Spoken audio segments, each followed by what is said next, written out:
Ah, deixa eu ver o que está vindo aqui.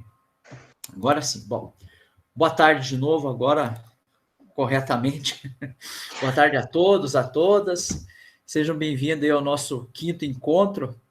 Hoje a gente tem uma visita aí da turma de sexta-feira, que é a professora Simone, né?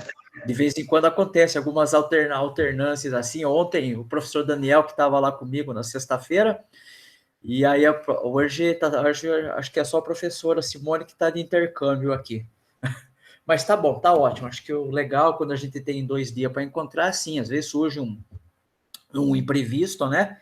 E aí dá para a gente alternar o dia, não tem problema nenhum, tá? A ideia de criar dois dias foi exatamente isso mesmo.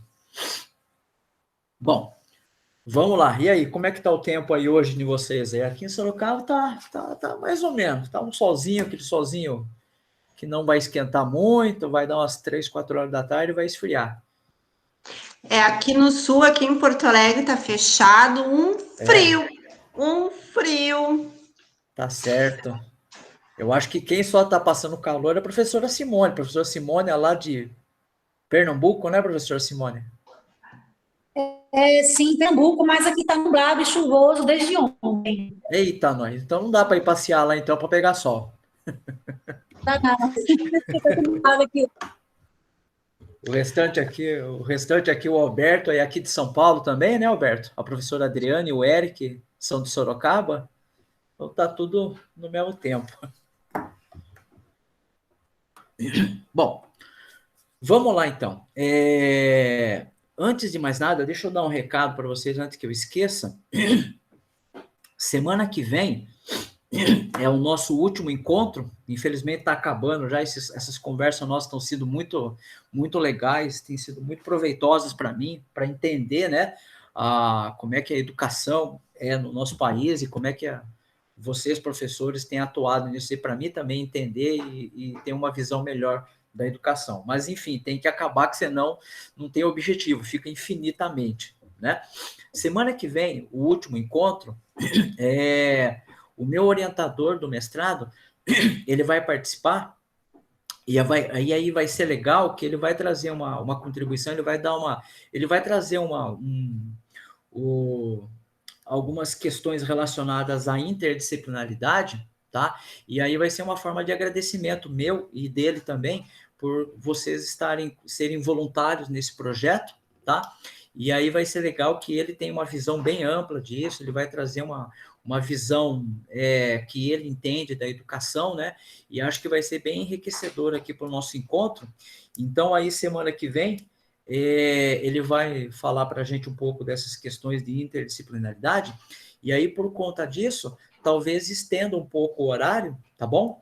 Mas, na verdade, a gente tem sempre estendido, a gente tem ficado entre 1h30, 1h15, né? Porque o assunto tem sido muito bom, mas acredito que não vai estender muito disso, mas quem tiver compromisso, evidentemente, pode seguir se encaminhar para o seu compromisso, que a gente sabe que todo mundo tem horário, tem coisas para fazer, né? Mas aí, então, só deixar essa informação para vocês, e aí, se vocês não puderem perder, então, semana que vem, venham, então, que ele vai estar aqui falando sobre interdisciplinaridade e também pode responder algumas perguntas.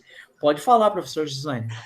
Falar de educação nunca, o tempo parece que é curto demais, né?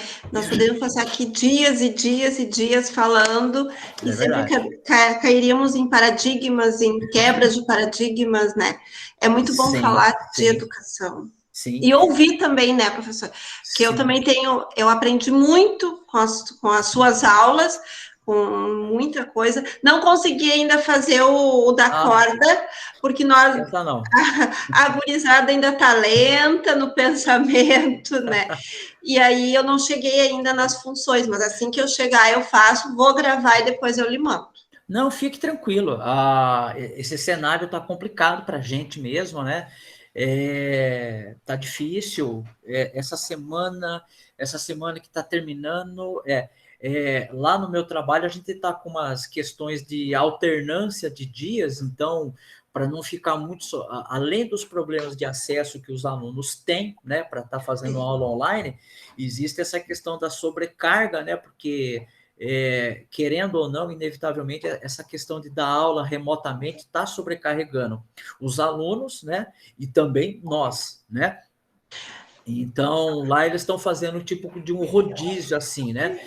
Uma semana tem aula, uma semana tem aulas de uma determinada disciplina, aí na outra semana fica para os alunos estarem resolvendo os exercícios que a gente deixa. Então, tem semana que eu estou, entre aspas, um pouco mais folgado, que na verdade não é folgado, eu já tento preparar as aulas da semana seguinte, e na outra semana... E aí o bicho pega. Aí sem contar os fechamentos, apontamento de notas, faltas que... Exato. Até Né? ontem nós tivemos conselho, né? Foi fechamento de trimestre, e é um momento assim que eu me questiono muito, porque a escola que eu trabalho, ela está com presencial e estamos com remoto, não é, ao meu ver, não é híbrido, né? Porque o presencial... E aí, o aluno que não foi no presencial, não foi no remoto. Nós não temos a sustentação da Secretaria de Educação, né? Que aí chega no final do ano, faz todo um trabalho e a Secretaria manda passar todo mundo. Isso não é revolta, me questiona, né? A família dessas crianças, onde é que estão? Por que o Estado cobra de nós e não das famílias, sabe? Claro que não é... Sai da esfera de algumas coisas, mas existe essa cobrança muito, pelo menos aqui, eu sinto no Rio Grande do Sul, sempre acaba no professor, né? Porque só falta eu ir na casa do meu aluno e dizer, meu filho, soma aqui para mim, né? E a família, onde é que tá? Não mandem, a escola está aberta, a gente está fazendo presencial também, e aí tem a sobrecarga, como o senhor falou, presencial, tem o remoto, tu chega, tu dá aula online, eu saio 3 horas da escola, 4 horas, às vezes eu vou das 4 até às 6h30, quase 7 horas, fazendo aula, né? Sim. Então, sobrecarrega, e eu acho que a gente não tem, pelo menos eu sinto, não sei se todo mundo sente assim, essa falta da base, né, de ajuda do Estado, não, né, vamos atrás desse aluno que não está fazendo, mas aí acaba sendo a escola sendo o que tem que ir atrás, que fazer, né? Mas, vamos lá, né? Não, legal. Eu acho que, quer dizer, é um grande problema, né? E eu acredito que todos que estão aí também estão aqui, pelo menos a minha rotina não é diferente, está assim também. O que eu tenho feito, né? Por exemplo, com presença. A gente aqui, a escola que eu trabalho, ou uma boa parte das instituições tem usado o Teams como plataforma, alguns têm usado o Google Meet, mas enfim, o fato é que a escola que eu estou ainda tem uma certa estrutura, então a gente tem uma plataforma lá de Moodle, né, onde a gente consegue deixar as tarefas para os alunos, e os alunos, pelo computador, pelo celular, conseguem acessar.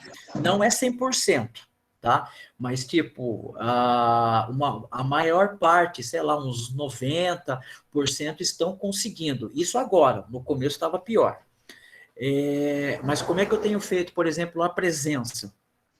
Eu coloco falta, então se o aluno não teve hoje na aula remota, eu coloco falta. Mas aí eu gravo as aulas e subo no canal do YouTube, que eu não tinha, né? Aí eu criei um canal no YouTube, subo todas as aulas lá, e no Moodle eu deixo o link da aula. Então, é um combinado meu com ele, né? Ele assiste a aula quando ele puder, e aí ele me manda um e-mail, faz um registro de alguma forma, dizendo, professor, eu assisti a aula do dia tal para mim retirar a falta dele, mas tipo, eu não tenho garantia nenhuma, claro, não tenho garantia nenhuma que ele realmente assistiu. Tá? Ele pode simplesmente depois mandar mensagem lá e falar, né? Agora, existem coisas que fogem ao nosso controle, né? Nós usamos o Classroom aqui. Sim. Né? A plataforma. Eu não cheguei a fazer canal no YouTube, entendi, mas recomendo muito todas as atividades, tem a recomendação de um vídeo. Já tentei fazer pelo WhatsApp, O ano passado foi bem complicado, porque aí as mães entravam, as mães questionavam coisas que não eram, não cabiam né, a minha pessoa. Então, tá bem difícil. E a escola, assim, nós temos uma turma de 22, eu tenho 5 participando. Não, e aí tem um grande detalhe, né? A professora está em Porto Alegre. Porto Sim, Alegre é uma cidade ainda, de certa forma, moderna, tem acesso à internet, bem ou mal, uma boa fatia da população tem acesso à internet, seja de 3G, sim. mas o grande problema disso tudo tem vários fatores. Primeiro, que nós não fomos preparados. Se a gente olhar friamente, muitos de nós talvez nem foram preparados para estar dentro da sala de aula. Eu mesmo sou um deles. Eu não fui, eu fiz uma faculdade visando uma área de atuação, com o tempo isso mudou, né? Então, e muitos de nós nem sequer teve treinamento ou qualificação na nossa formação ou graduação de lidar com essas ferramentas digitais. Digital. E tampouco lidar com esse cenário de dar aula à distância, né? Então, tem várias situações. Se a gente analisar friamente, nenhum país, nenhuma nação do planeta estava preparado para o cenário atual. Nenhum, né? Algumas conseguiram... não estou fazendo aqui propaganda de nenhum governo, mas algumas conseguiram resolver de forma mais rápida por uma questão de tamanho, né? Localização geográfica, densidade da população, né? Índices do IDH e por aí vai, um monte de outros fatores. Mas, por exemplo, o país que está, ontem eu estava vendo na televisão, o país que está mais avançado na vacinação é Israel, que está com 56% da população. Mas, gente, qual é o tamanho de Israel? Sim. Israel, né, É muito pequenininho. Pequeno. Então, a logística é muito mais fácil, né? É como você dar aula para uma turma de 20 alunos num período e depois você ir para uma classe com 40, que é a realidade. Então, a logística, a sua atuação como professor vai ser diferenciada. Claro. Você vai chegar a todos, né? E nenhum estava. Aí a gente pega, né? País de primeiro mundo que tem dinheiro, né? Israel é uma potência, né? Ele é um país pequeno, mas pelo fato dele estar sempre em conflito, isso demanda dinheiro, né? Os caras lá têm que ter dinheiro para manter. Eles têm parceria com um monte de outros países aí. Aí você vai tirando. Aí você chega aqui no Brasil. Aí você quer ver o pior? Aí você imagina países que, por exemplo, estão em constante guerra civil. Países, por exemplo, do continente africano, né, que estão em constante... Filipinas, por exemplo. Né? Volta e meia tem algumas coisas lá, tem uns golpes militares. Você pega alguns países africanos que são extremamente pobres, né? E agora você imagine, se nós aqui, com um país que estamos entre, sei lá, entre as 20 maiores economias do planeta, temos liberdade para falar o que queremos, né? Pelo menos daquilo que é dentro da ética. E nós não somos tão pobres assim, mas não somos tão ricos, né? A gente consegue falar dos problemas de modo geral. E nós temos uma liberdade até certo ponto. Agora, eu fico imaginando, tem hora que eu fico imaginando esses países que estão ainda discutindo questões da época de reis, lá de 1500, e alguns países avançando dentro das questões educacionais, tecnologia, né? Eu fico imaginando, daqui 50 anos, como é que vão estar esses países que ainda não resolveram os seus problemas ali ali na casinha deles, né? Aí, imagine quando eles acordarem, né, pararem com essa bagunça, acordarem com essa bagunça de diferença de etnia, diferença de religião, e falar, bom, agora vamos trabalhar, agora vamos seguir a vida, vamos fazer o nosso país ficar um pouco melhor. nós que somos ruins nesse cenário, nós vamos estar a anos-luz da frente deles. Então, é muito complicado, gente, é muito complicado. Tem alguns colegas que... Agora, tem alguns colegas que trabalham no IFE de Manaus. O cenário lá é levar, por conta da própria região, é levar material de canoa, né? Porque não tem sinal de internet. E muitas vezes o próprio celular ele é compartilhado com a família. Aqui no estado de São Paulo, só tem um celular, ou nem tinha. Na verdade, foi doado um celular, né?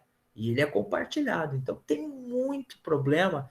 Agora, fica tranquila, professora. Nós não vamos resolver o mundo, né? A gente tem que se cuidar para que a gente também entenda que nós somos limitados. A gente vai até um certo ponto. Senão, a gente começa a entrar numa espiral onde a gente não consegue dar a solução do problema. E é muito complexo, porque esse problema da educação é muito amplo. Eu lembro que eu falei para vocês semana passada que quando eu resolvi estudar, entender um pouco a educação, falaram para mim que estava mexendo em casa de marimbondo. Porque a gente tem pessoas que estão querendo, pessoas que não estão querendo, tem pessoas que não estão nem querendo e também não estão nem deixando de querer. Então, são muitas variáveis, tá? Mas vai dar certo, estamos vacinando, né? Espero que a vacina esteja chegando aí perto de vocês. Se vocês não tomaram, espero que esteja chegando perto, né? Eu já tomei a primeira dose, agora dia 23 já tomo a segunda. Olha que Graças legal. a Deus, né? Então, mas vai dar certo.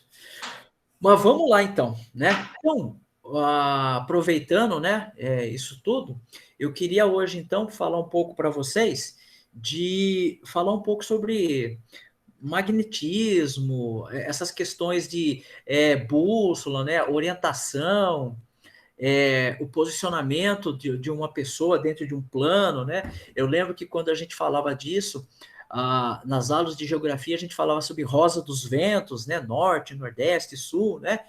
E é muito legal, porque depois de um tempo, né, a gente vai. Eu trabalhei com algumas questões matemáticas, aí a questão do plano cartesiano, a gente consegue relacionar isso, né? E eu cheguei a trabalhar com alguns projetos com alguns alunos, a gente, inclusive, fez uma biruta, né? Aquela que vira, né? Um anemômetro. Anemômetro, acho que que fica virando e que dá para medir a velocidade do vento. Eu fiz um com uns alunos, usando copinho de café, palito de sorvete. E o legal é que o bacana disso é que a gente começou a medir a velocidade do vento, envolveu algumas outras tecnologias, a gente usou uma plataforma robótica para isso, e foi muito legal. E aí eu queria trazer um pouquinho isso aqui para vocês. Deixa eu dividir a tela do meu celular aqui primeiro. Aí deixa eu mostrar aqui, conectar, espera aí. Conectar. Aí, Deixa eu dividir a tela aqui. Deixa eu compartilhar com vocês. Uma janela. Muito bem. Aí agora, deixa eu compartilhar meu celular.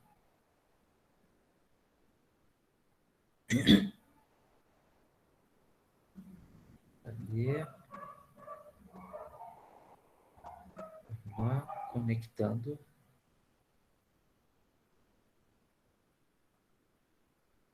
Agora sim. Tá. Acho que deve estar aparecendo a tela do meu celular aí para vocês, certo?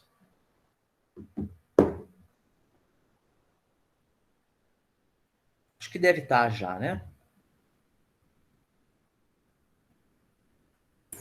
Sim, está aparecendo. Legal. Então, eu vou pegar aqui aquele projeto lá mesmo e vou mostrar aqui para vocês, dentre os sensores que eu tenho aqui em cima no topo, navegando aqui para a direita, eu tenho 2 sensores aqui. Eu tenho um que se chama bússola, tá ok? Eu tenho esse aqui da bússola, E tenho do lado dele aqui o magnetômetro, tá? Que esse cara aqui ele é responsável por medir o campo magnético, ok? Então, o legal aqui, eu estou deixando o meu celular alinhado aqui com a minha a parte de cima do meu celular está para cá, então percebo que a bússola está apontando para o 256, né? É muito sensível e tem a interferência do campo magnético aqui do computador que eu estou usando também, tá? Mas ele está apontando para essa região, para essas coordenadas. Conforme eu vou virando meu celular, vocês vão ver que os graus vão modificando, ou seja, eu agora quero posicionar lá no norte. Opa, no norte que vai dar aqui mais ou menos 360, ok? Então, a agulha da minha bússola está apontando para lá. E aí, conforme eu vou completando o giro no celular, os graus vão baixando, né? Porque eu estou fazendo a curva, né? Estou fazendo a circunferência, que é 360, e vou voltar para a posição inicial. Muito bem, tá? Então, o legal disso aqui é que dá para a gente trabalhar com algumas coordenadas. O Arduino, o Science, ele é legal, mas eu baixei um outro programa aqui, ó, que dá para baixar na internet. Eu baixei esse programa de bússola, que é muito bacana, tá? Então, essa daqui ela é mais intuitiva. Se vocês olharem, até a apresentação dela é melhor, tá? Se vocês olharem no topo da tela ali, vocês vão ver que tem informações relacionadas à latitude e à longitude. São a hora, minutos e segundos, né, da minha localização na latitude, e a longitude também está mostrando ali a hora, minutos e segundos da minha localização. E a localização que está apontando meu celular é oeste, tá? Inclusive está do lado ali bem pequenininho, está um pouquinho ruim de enxergar, mas é o campo magnético, tá? Então, o campo magnético ali, ele está dizendo que está 200, tá? 20 quer dizer, desculpa. Ok? Então, olha só que interessante. Ele está com essa posição, está nessa medida aqui. Se eu aproximar o meu celular do meu computador, o meu computador, como é um equipamento eletrônico, ele está emitindo um campo magnético. Então, quando eu aproximar ele, vocês vão ver que vai interferir na bússola, né? A bússola está tentando se adequar, mas ela interferiu, ó. Por quê? E você vai ver que ali o campo magnético aumentou, está em 30, tá? Ele está em 30. Agora eu afastei, ele melhorou um pouco ali a precisão da nossa bússola. E da mesma forma, conforme eu viro aqui o meu celular, perceba ali que os ângulos, né, estão aumentando e eu posso posicionar. Então agora eu sei, o meu celular está apontando para esse lado, então eu sei que para lá é o norte, tá? E aí eu posso ir seguindo, aumentando aqui, posso ir ampliando. Agora meu celular, né? Aí o campo da interferência magnética, né? Aqui agora está apontando para o sul, ok? E assim por diante, tá? O legal disso daqui é que dá para a gente trabalhar algumas orientações com os alunos sem ter, de fato, uma bússola. Claro que, guardando as devidas proporções, pode ter uma interferência magnética, tá? E o que é essa interferência magnética? Então, aqui, o próximo sensor, que é o magnetômetro, ele vai medir a interferência magnética que o meu celular está sofrendo nesse momento aqui. Então, por exemplo, se eu aproximar aqui do meu celular, do meu computador, ele está, dependendo da posição, ó, conforme eu vou passeando o meu celular pelas regiões do computador, a incidência do campo magnético aumenta ou diminui, tá? Eu estou passeando, eu vim aqui para o lado direito do meu computador, perceba que ele está dando uma incidência de campo magnético. Se eu vir aqui para o meio dele, é muito menor. E quando eu vou agora para o extremo esquerdo, aumenta bastante. Por quê? Porque justamente na parte esquerda é onde está a ventoinha, é onde está o processador, e isso está gerando uma grande quantidade de campo magnético. Do lado aqui, no meio, ele foge um pouco, e aqui do lado externo é onde está o HD, né, a memória física do computador, que está virando, então tem uma incidência de campo magnético. Tá? Se eu aproximar da lâmpada, né, a lâmpada também ela emite um campo magnético, né, mas é muito baixo, ok? Eu fiz um teste aqui, eu fui próximo do micro-ondas, né, do forno micro-ondas, e o forno micro-ondas sobe quase que imediatamente para 200. Quando você liga, ele vai quase a 300, 350. E aonde que eu quero chegar nisso tudo? Bom, deixa eu voltar aqui agora para compartilhar, para voltar aqui com vocês. Tá. E aonde eu quero chegar com vocês? Bom, primeira coisa, né? Será que essa exposição nossa a campos magnéticos, ela é prejudicial? Né? Até que ponto isso é danoso, né? Até que ponto, né, a exposição do campo de uma fonte que emite um campo magnético a nós ou a qualquer outro ser vivo, até que ponto isso é danoso para a vida, né? Existe um experimento muito legal que dá para a gente fazer com uma agulha magnética. Primeiro que a gente pode fazer uma agulha magnética deixando ela alguns dias expostas a um ímã, tá? E aí ela vai ficar magnética. Evidentemente não dá para fazer aqui, mas se um futuro aí eu for fazer, eu convido vocês a participar. Mas o que é? É um experimento muito parecido, muito similar ao que eram usados para... Infelizmente foi usado essa inteligência nesse artefato, que eram as minas magnéticas que eram deixadas no mar, que acabaram explodindo alguns navios aí na Segunda Guerra Mundial. Mas é um experimento muito simples e muito interessante. O que acontece? Né? Você deixa uma mina... Como é que era feita a mina magnética?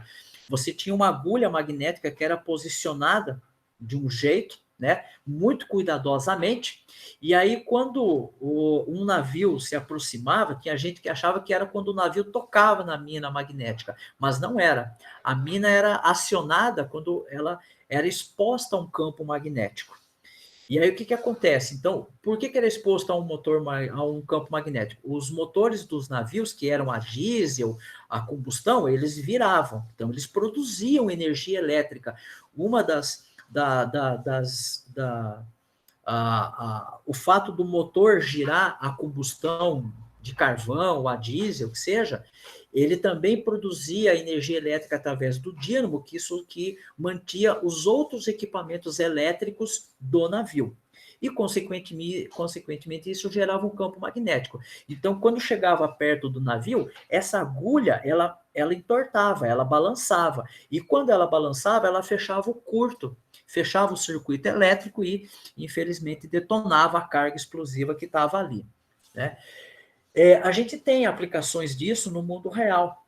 Alarmes de carro, antigamente, era feito dessa forma mesmo. Tá? Hoje os alarmes são um pouco mais modernos, mas existe muita coisa na nossa vida que é ativado de forma magnética. Né? Por exemplo, você pode controlar, saber se você deixou uma porta aberta. Então, se você fechou um circuito ali, ele vai gerar um campo magnético, você consegue saber, né? O que eu ia falar? Sim. E aí a gente consegue fazer um exemplo disso, a gente pega essa agulha magnética, a gente posiciona ela num local, deixa ela equilibrada, por assim dizer, e quando a gente coloca, expõe ela ao campo magnético, ela inverte, ela começa a se mexer, tá? E é muito legal, porque a gente começa daí a indagar, os alunos começam a indagar, mas, nossa, o que está acontecendo aqui? Será que se eu mexer nos polos, se eu inverter a agulha, qual é o efeito, né? E a gente começa a explorar algumas aplicações, tá? E aí, dentre essas aplicações, vem a exposição, né? A gente está exposto à iluminação artificial, talvez nós professores não, mas uma pessoa que trabalha no escritório, por exemplo, eu trabalhei muito tempo em escritório, então tem aquelas luminárias, aquelas lâmpadas fluorescentes. aquilo ali gera um campo magnético, gera uma radiação. E será que essa exposição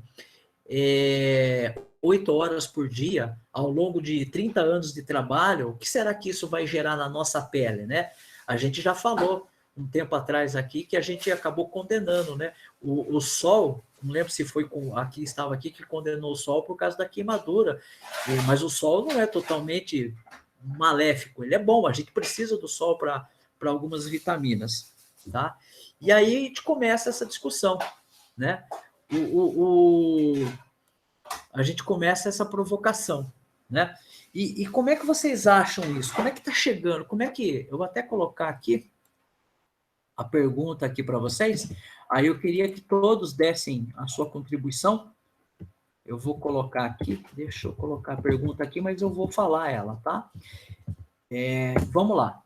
Então, eu coloquei aqui assim, né? Professor, professora, né? Como você está lidando com os desafios da docência para dar significado à sua prática de docente, aos alunos e, consequentemente, aos familiares que participam desse processo educacional de seus filhos, né? De seus responsáveis. Como é que vocês estão lidando com essa questão, né? O aluno chega e fala, ô professor, eu vou usar isso aonde? Sabe aquela famosa pergunta, professor? Eu vou usar isso aonde, né? Eu contei para vocês de uma experiência que eu tive na faculdade. Eu tinha aula de matemática discreta e era o primeiro ano da graduação. E aí o professor estava ensinando matemática discreta lá. E aí eu perguntei para ele, né? Uma das minhas perguntas, eu falei, professor, pô, legal, bacana, gostei, mas aonde que eu vou? A minha faculdade foi de ciência da computação e perguntei para ele. E eu fui feliz na pergunta. Eu perguntei, aonde que eu vou usar? Me dá um exemplo, por exemplo, aonde que eu vou usar isso na minha carreira que eu for seguir na computação? Aonde que eu posso usar esse conceito de matemática discreta? A resposta dele foi melhor ainda, né? A resposta dele foi o seguinte, olha, aonde você vai usar, eu não sei. O que eu sei é que eu tenho que te ensinar, né? E aí eu queria saber, na atividade de docência de vocês, como é que vocês estão lidando como é que vocês lidam com isso para tentar entregar um significado, principalmente da disciplina de vocês, para os seus alunos? O que vocês estão usando para associar, dar significado à disciplina de vocês para os alunos de vocês? Aí, se vocês pudessem clicar ali, levantar a mão, só para me organizar aqui a ordem, aí eu gostaria que vocês falassem um pouco sobre isso.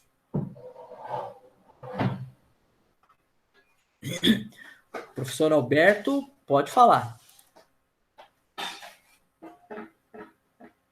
Está me ouvindo, professor Flávio? Estou te ouvindo. Colegas? Eu acredito que a carreira docente, a minha carreira docente e as dos demais colegas, é a questão sempre da inovação, né? A gente precisa sempre se inovar a cada dia, buscar algo novo. E essa busca para o novo, para o aprofundamento, em si é necessário estar escutando os alunos, as sugestões que eles nos dão a cada dia, porque a cada dia chega à sala de aula, né, mudanças tecnológicas, novidades, o próprio celular, as redes sociais, e eles têm essa habilidade, principalmente com as informações, sabem mais do que eu, sabem mais do que todos. Né? Eu também, professor. E a gente tem que saber escutar isso. Né? Ao mesmo tempo, né, sentido, olha, num plano de aula, né, se está igual, saiu um filme, um documentário novo na Netflix, né, e esses alunos estão comentando bastante aquela época que saiu os primeiros episódios daquela Casa de Papel, né? Foi muito famoso, né? O banco, né? O contexto político do anarquismo e tal. Os alunos que estavam falando sobre isso, né? Aí, de certa maneira, eu perguntei, vocês entendem o enredo do filme? Legal. Né? Dessa série? As circunstâncias políticas, aí a gente começou a conversar sobre isso. Olha que né? bacana. Eu acho que é o saber ouvir primeiro. E a partir, né, do que eles vão propondo, eles vão levando, discutindo, a gente vai elaborando propostas de projetos, as nossas aulas, né? Com a Entendi. utilização das redes sociais, que eu acho que é uma grande aliada nesse sentido, o Facebook. Dá para ser trabalhado o Facebook para as aulas também, né? Para sistema de recados, né?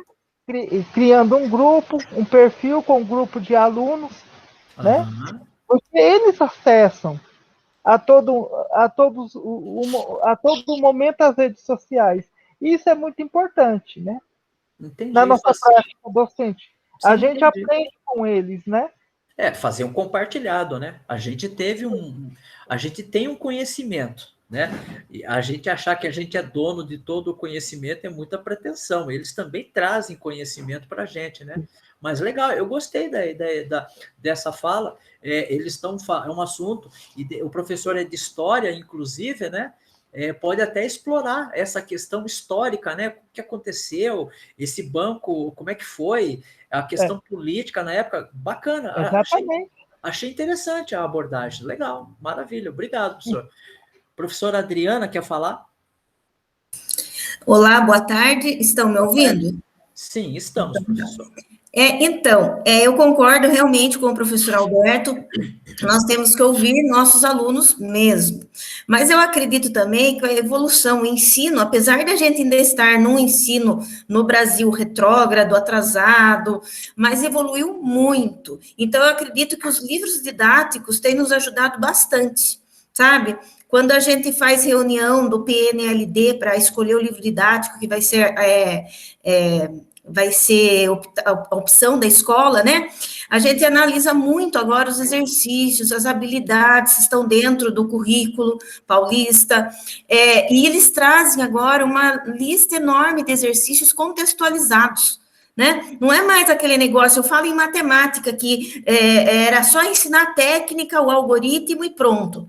Não interessa onde vai usar, para que vai usar. Associar com o real. Então, agora os exercícios vêm, assim, quase 100% do livro, todo contextualizado, envolvendo situações de interdisciplinaridade, com ciências, com geografia, com outras matérias. Então, eu acredito que o que ajuda também o aluno a encontrar significado nas aulas, nos conteúdos, é a interdisciplinaridade, é a contextualização dele, se enxergar ali dentro daquela situação. Eu até faço com os meus alunos, quando eu crio alguma situação, eu coloco até o nome deles, sabe? Para eles se sentirem. Aí ele fala, olha meu nome. Daí fica, ai, professora, põe meu nome no próximo. Ai, o meu nome, quando vai vir? Até enche um pouquinho o saco. Mas eu quero que eles se sintam ali, imaginem eles naquela situação, problema, para buscar associar o que ele está aprendendo com a realidade, que um dia ele pode usar, se deparar com um problema na vida fora e que precise.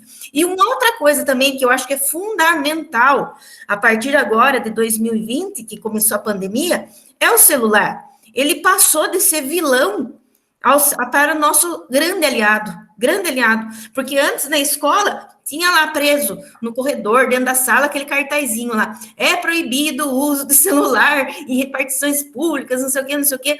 Agora, gente, aquilo lá está totalmente por fora. A gente fala para os alunos, viu? Não esquece de trazer o celular.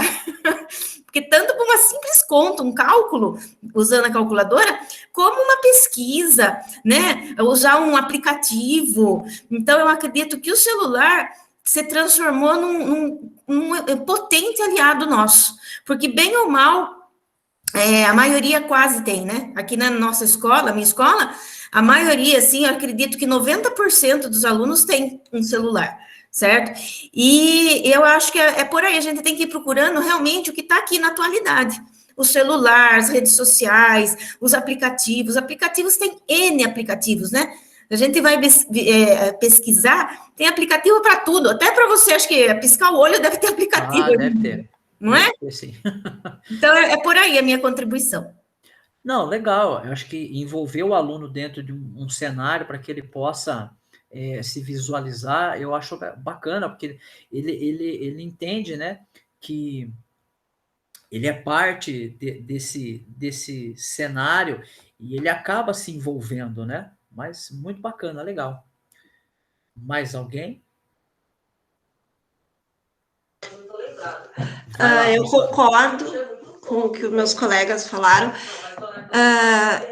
Eles me perguntam muito, eu tenho aula no 6º, 7º, 8º e 9º de matemática, e no 6º ano eles vêm muito com aquela coisa assim, para que eu vou usar matemática? Aí eu converso muito com eles quando a gente entra em potenciação, né, 10 elevado na 2, né, eu falo para eles assim, por exemplo, uma pandemia, aí a gente busca no dicionário o que era pandemia, o que era uma doença grave, por que crescia, por que as pessoas falam exponencial? Vem do expoente aqui, se eu pegar 10 elevado na 2, eu já vou ter 100. Se 10 elevado na 4, aí eu vou fazendo essa relação com eles. E eu falo também, eu tento trazer eles, digo, pessoal, a base do celular que vocês têm em mãos, que vocês estão usando para acessar as redes sociais, para jogar, é a matemática. Só que é essa matemática básica que dá a sustentação para chegar numa programação. Para fazer um joguinho, é um programa. E aí, mas para saber fazer esse programa, tu tem que ter um raciocínio lógico. E onde é que tu vai tentar aprender a desenvolver esse raciocínio lógico? É na escola. É através da matemática, através de tudo, da interligação entre todos os conteúdos. Um jogo, hoje em dia, né, um jogo de celular, tu trabalha todos os tipos de disciplina. Num joguinho simples, de certo e errado, tu trabalha toda uma base conceitual que eles têm que ter. Até eu posso estar sendo um pouco conteudista, como às vezes eu digo para eles, mas eu acho que a formação do teu senso crítico, daquilo, das tuas respostas que tu vai ter quando tu for um pouco maior, vem da onde tu estavas. Tu tem um pouco, tu agrega da família, óbvio, tu traz as tuas raízes, mas tu também aprende na escola a ter uma opinião. E eu acho que não existe lugar, né, no mundo, posso estar errada, né, que vai te dar esse senso crítico, é na escola, é justamente fazendo o contraponto, mas por que eu vou usar matemática? Onde é que eu vou usar a biologia? Né, e tá no nosso papel mostrar esse processo. Claro que às vezes é difícil, eu sou uma imigrante digital, eu venho, né, a minha formação foi totalmente oratória, né, o professor falava, eu ouvia, escrevia e ia para casa. Uma coisa que eu sempre busquei, eu acho que ser professora, acho que está no sangue, eu fazia meu pai e minha mãe de alunos meus desde cedo, sabe? Legal. Às vezes a minha mãe dizia, eu aprendi tanta matemática, tanta história, de tanto, né? Então eu lia o texto de história e eu explicava para meus pais. Se eles entendessem, eu tinha entendido. Né? E às vezes eu faço isso com meus alunos, eu digo para eles, eu só consigo entender as coisas, a compreensão dos fatos, quando eu trabalho com alguém. Né? Então, eu uso a história, na época das eleições, o professor de história falava sobre a história das eleições, o processo de democratização que nós passamos no Brasil, né? E aí a gente fez uma porcentagem de número de pessoas, trabalhei porcentagem, trabalhei a localização, onde é que cada grupo de alunos morava, quantos votantes, né? Nós pegamos as datas, 82, 84, 92, quem é que era votante na tua família naquela época? A gente até brincou, entrou em partido, quem é que votou em tal, para fazer, né? Para ver por que o fulano é tão a favor do partido tal e por que fulano é tão a favor do partido tal. A gente às vezes traz da família, né? A minha família é toda da época do Getúlio, meu avô trabalhou com o Getúlio, então o Brizola era uma pessoa que Deus o livre contestar na minha família, né? Jango, essa coisa, e aí eu contava para eles, né? E aí eu dizia para eles, e aí adivinha o que a prof era? A prof era a contrária, tudo era de esquerda, né? E aí, mas, prof, a senhora conseguia? Eu digo, aonde é que eu formei o meu senso crítico? Dentro da escola, né? Através do conhecimento da história, através do conhecimento que eu tive, e aí eu fui buscando na matemática, como eu dizia para eles, o número, por exemplo, hoje, um salário mínimo é R$ 1.100, o salário de um vereador é 5, 6 mil, e quem quebra o país somos nós, trabalhadores. Aí eles dizem, só isso, Sora? Eu digo, sim, uma pessoa que se aposenta hoje com salário mínimo ganha R$ 1.100. E um deputado, um vereador, um senador, sei lá, que trabalha há 4 anos, ele ganha quanto, pessoal? Né? E aí eles dizem assim, a senhora, isso aí é história, a senhora está entrando em história. Eu digo, a matemática está em todos os campos. Às vezes eu não consigo abstrair o meu pensamento, como eu digo para eles, e buscar, mas sempre que eu posso, a gente está conversando, né? As eleições tal, teve tanto por cento de voto para tal partido, tanto para tal partido. O que vocês acham que é? Exatamente. Aí eles vão lá, ele tem que construir o protagonismo, ele tem que ir, aí eles vão lá buscar, tantos por cento de pessoas votaram no tal, e aí eu uso o celular, né? Eu converso, eu brinco com eles, agora vocês vão pesquisar, pesquisem para mim em 2004, 2005, qual foi o partido que ganhou, né? E e uma coisa que às vezes a gente conversa muito com eles, né, com eles, vamos fazer aqui, quem pergunta para o pai e a mãe quem votou. E aí o ano que vem a gente vai lá ver o que aquela pessoa está fazendo. Vamos lá na Câmara de Vereadores, eles ficam assim, será que dá, Sora? Eu digo, a gente vai tentar, né? Aí eles dizem, mas isso aí é matemático? Sim, a gente vai lá ver se o nosso voto, se aqueles 5 votos da tua família são 5 pessoas, valeu a pena, sabe? E é claro que às vezes tem semanas que eu toco conteúdo, né? E digo, pessoal, não tem muita conversa, mas às vezes eu paro, às vezes é uma discussão entre eles, né? A expressão deu tanto, e aí a gente já trabalha o protagonismo, já trabalha o respeito, porque é uma geração que às vezes eles não têm muito respeito, né? Por quê? Porque estão às vezes muito sozinhos, às vezes o pai e a mãe trabalham um dia inteiro, eles ficam, como eu trabalho a partir dos 12, 13 anos, eles já estão em casa, então eles ficam muito tempo sozinhos, muito tempo no celular, então eles não têm aquela relação que eu tive de conviver com o vizinho, né, fazer aquela brincadeira. Então eu trabalho muito respeito, eu trabalho o projeto de vida com eles. Então, pessoal, o que é respeitar? Eu vou falar do partido tal. Só um pouquinho, eu estou falando, tu é contrário? Perfeito? Agora tu vai falar, mas eu tô falando. Eu vou terminar de falar minha fala, né? E aí eu vou conversando com ele. Eu tento, né, professor Flávio? Às vezes não sai nenhuma ligação com nenhuma área, mas na medida do possível eu vou Não, professora, eu acho que quando a gente dedica um tempo para falar um pouco das nossas experiências para essa galera, né, para essa criançada, eu acho que a gente, na verdade, não está perdendo tempo. A gente não está no jargão, engambelando aula. Eu acho que quando o assunto ele é sério, ele diz respeito, que nem a professora Adriana colocou aqui o aluno como cidadão, né? O professor Alberto escreveu aqui que é muito interessante essa colocação, mas eu acho que não é bobagem, né? Eu também tenho, às vezes, algumas situações dessas que surgem, quando eu lembro um episódio, eu dava aula para o técnico, né? Aí me colocaram para dar aula de contabilidade para uma turma de administração.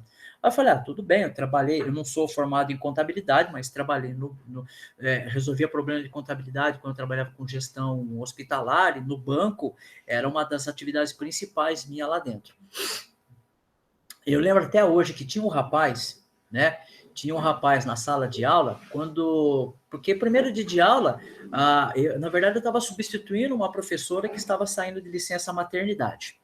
E ela foi bem no começo, né? Aí eu me apresentei, eu sou o Flávio, tal, né? Eu tenho, e estava tudo bem. Aí eu falei, eu trabalhei, tive essas experiências profissionais. A hora que eu falei que eu trabalhava em banco, Teve um rapaz lá, você percebe o semblante, né? A pessoa meio que ficou fechada, né? Ficou brava, né? Aí depois eu perguntei, né? Eu sempre costumo falar assim, o nome do senhor, né? Aí ele falou, eu percebi que o senhor ficou um pouco desconfortável e tal. O senhor quer dividir conosco alguma coisa que de repente o senhor pode falar? Aí ele acho que se sentiu um pouco confiante, né? Eu também tentei passar essa confiança para ele. Ele falou bem assim, né? Que todo banqueiro é FDP, né? Aí eu falei, tá, tudo bem, né? É uma opinião, mas por que o senhor... Aí eu falei, não, vamos conversar sobre isso, né? Porque, de repente, vocês podem ter uma visão, eu tenho uma visão, vocês têm uma visão, vamos tentar achar um denominador comum, né? Aí ele falou, eu perguntei, mas por que o senhor tem essa opinião formada que todo banqueiro é FDP? Né? Aí ele falou, não, aí ele começou a falar, né? E começou a falar negócio de juros e tarará e tarará. Aí eu percebi na fala dele, que foi bem, aí o pessoal também participando, eu percebi que na visão dos alunos, o sistema bancário é muito marginalizado na visão deles, porque na visão deles o banqueiro queria só ferrar eles com juros. Aí eu falei para eles, olha, a gente tem que entender, aí trocando em miúdos, essa conversa foi bem legal, né, naquele dia, mas trocando em miúdos eu falei, olha, o banqueiro, ele não é nenhuma ovelha, né? Nós precisamos, cada um precisa encontrar o seu local ali dentro e de forma ética a gente procurar trabalhar da melhor forma possível. O banqueiro, quando ele pensou em ser um banqueiro, ele nunca pensou. Todo empresário, quando ele pensa em ser empresário, a última coisa que ele pensa é no dinheiro. Acreditem. Ele pensa no propósito. Ele pensa em como é que ele vai vender o produto dele para ajudar o consumidor para quem ele vai vender, tá? E ele sempre pensa assim. E é muito bonito porque essa história começa com a filosofia, começa com a sociologia, com a proposta de ele mesmo ter uma vida de empresário, realizar um sonho dele, né? E aí eles começaram a falar assim, mas espera aí, mas não é assim não. Eu falei, todo banqueiro, ele começa assim, como todo empresário, como todo metalúrgico, né? Só que com o tempo, o aprofundamento do negócio, ele vai vendo também que o negócio vai dando uma lucratividade. Agora, aí eu virei e falei para ele, agora pense. Aí eu comecei a perguntar, né? Aí eu fui incisivo. Esse tênis aqui de marca, você comprou à vista? Não. Na sua casa, o que você tem? Você tem uma geladeira? Você tem uma televisão, na época eram as televisões de LCD, né? Aquelas televisões novas, a plana, que foi o começo, né? Tem, então. Essa televisão custa em média R$3.000. Se comprou essa televisão à vista? Não, eu comprei a prazo. Aí eu comecei a perguntar, né? Roupa, tênis, os hábitos ali, e 99% deles compraram, muitas das coisas a comprada via parcelamento. Aí eu falei, então, olha só, veja como a tarefa do banqueiro, ela também a gente tem que separar as coisas. Se hoje um pobre, ele tem um cartão de crédito, estava falando aqui da região do Sorocaba que tem um Carrefour, que é um grande hipermercado. Eu falei, se hoje um pobre, ele pode entrar num supermercado chamado Carrefour, comprar uma peça de picanha parcelada em 3 vezes, levar para casa para fazer a alegria da família, é porque ele tem um cartão de crédito. E quem que deu esse cartão de crédito para ele? Foi o bendito do banqueiro. Né? Então, aí estabelecemos algumas regras. Aí eu falei para ele, agora vamos chegar no ponto, vamos chegar no problema. O problema é que quando a gente não gasta de forma consciente, o que acontece? Nós saímos daquela zona de conforto e a gente começa a ir para um lado onde eu preciso de dinheiro. E da mesma forma, nessa linha central, que eu estou na zona de conforto, e de um lado eu tenho dinheiro, eu estou precisando de dinheiro, a simetria diz que do outro lado tem gente com dinheiro sobrando que quer emprestar. Então, eu que estou tomando crédito, estou pegando dinheiro desse que tem dinheiro sobrando. Aí eu falei para eles, então, o que nós, como cidadãos, podemos melhorar a nossa vida? Nós precisamos entender a relação nossa com o dinheiro. Precisamos entender que se eu hoje estou aqui devendo, eu preciso começar a administrar a minha vida e pensar de forma crítica como é que eu vou sair daqui e vou indo para o centro e, na medida do possível, caminhando para cá, para que eu agora possa emprestar dinheiro para o banco. né? Então foi muito legal essa aula, e essa aula não tinha nada a ver com questão financeira, tinha a ver com contabilidade. Mas é muito legal, porque depois eles entenderam que, da mesma forma como eles podiam chamar o banqueiro com aquela palavra, eles podiam chamar o fabricante da TV, o fabricante do combustível, o fabricante do celular. E aí a ideia era realmente conversar com eles para eles entenderem aonde que está a cidadania deles nesse processo. Porque a experiência que eles tiveram, seja por eles serem adolescentes ou pelos pais estarem endividados, que é um problema gigantesco no nosso país, isso não dá para tapar com a peneira, nós precisávamos ter na escola uma educação financeira, que nós não temos, entre outras coisas, né? Mas é legal quando a gente para conversar com o aluno com um assunto que é sério. E isso não é desperdício, não é engambelar a aula. Isso é, na verdade, a gente que tem um pouco mais de experiência, trazer para o aluno uma visão diferente, né? E é muito rico isso, né? Muito bacana. Professora Simone, quer falar? Fale.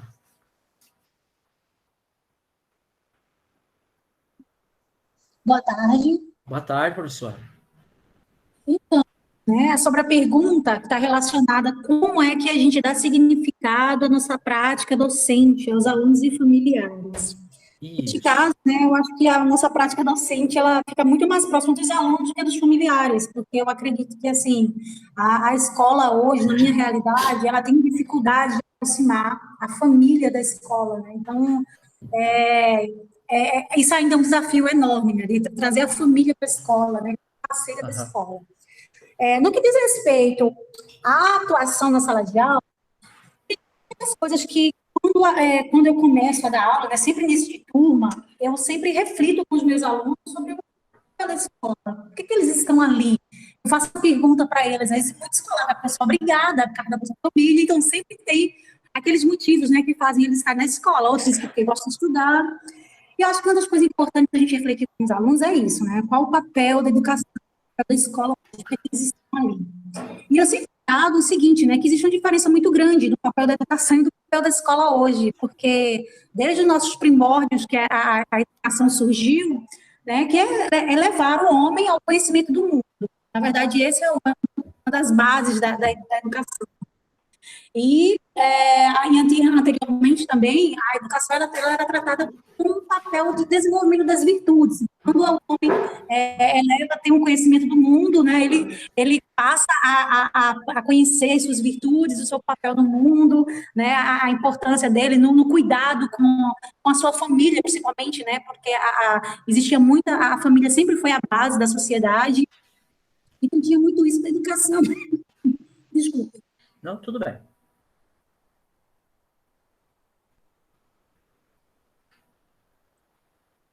Desculpem, eu tive que tossir. Tem hora que eu tô com água aqui do lado que seca a garganta. Mas vamos então, lá. eu desliguei por causa disso. Então, assim, né, levar o conhecimento do mundo, esse conhecimento que foi acumulado ao longo da humanidade. E uma das bases principais é que os alunos precisam entender que esse conhecimento faz com que a gente se torne uma pessoa melhor. Então, quando a gente aprende a ler, quando a gente aprende a interpretar, a perceber o que está acontecendo nos textos, a gente já passa a refletir sobre aquilo ali e a gente passa a ser uma pessoa melhor e o mundo passa a ser um mundo melhor. Na verdade, é esse, né?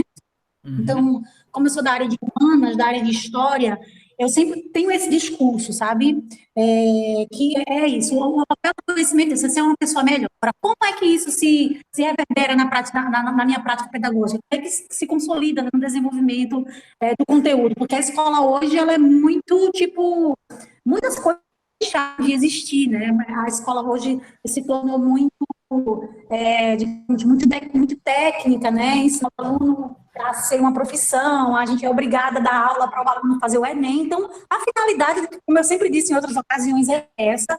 Acaba, muitas vezes, outras questões relacionadas ao papel da educação, do conhecimento do mundo, ficando em segundo plano. Mas, na minha disciplina de história, eu sempre tenho uma preocupação, por exemplo, da contextualização, de trazer para a nossa sociedade atual. Então, por exemplo, quando a gente está discutindo, por exemplo, as civilizações antigas ou o Brasil colônia, eu já trago questões atuais. Por que é que hoje nós somos cristãos? né? Por que hoje nós não somos politeístas, né? Porque hoje nós somos monoteístas. A nossa população é cristã. Por que é que eu, por exemplo, no Brasil, historicamente o Brasil foi um país católico e não um país protestante?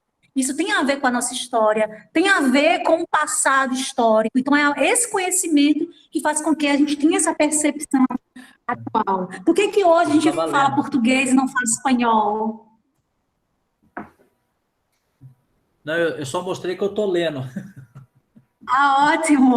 Então, por que é que a gente fala português e não espanhol ou não inglês, né? Então, existe perguntas como essas que eu busco fazer, fazendo essas perguntas que eu introduzo a minha aula, né? Que eu trago essa reflexão para os meus alunos. Então, eu sempre tenho trazido, buscar a minha aula e trazer sim para o concreto, porque isso dá significado para os alunos, isso faz com que os alunos se preocupem com aquilo que ele está aprendendo e como é que ele vai fazer o uso disso no dia a dia. Então, na verdade, a matemática, no português, a história, tudo isso está no nosso dia a dia, né? Agora, talvez a dificuldade seja a gente de buscar associar esse conhecimento ao contexto atual, porque, de fato, tudo que a gente for aprender na língua portuguesa, no ensino da matemática,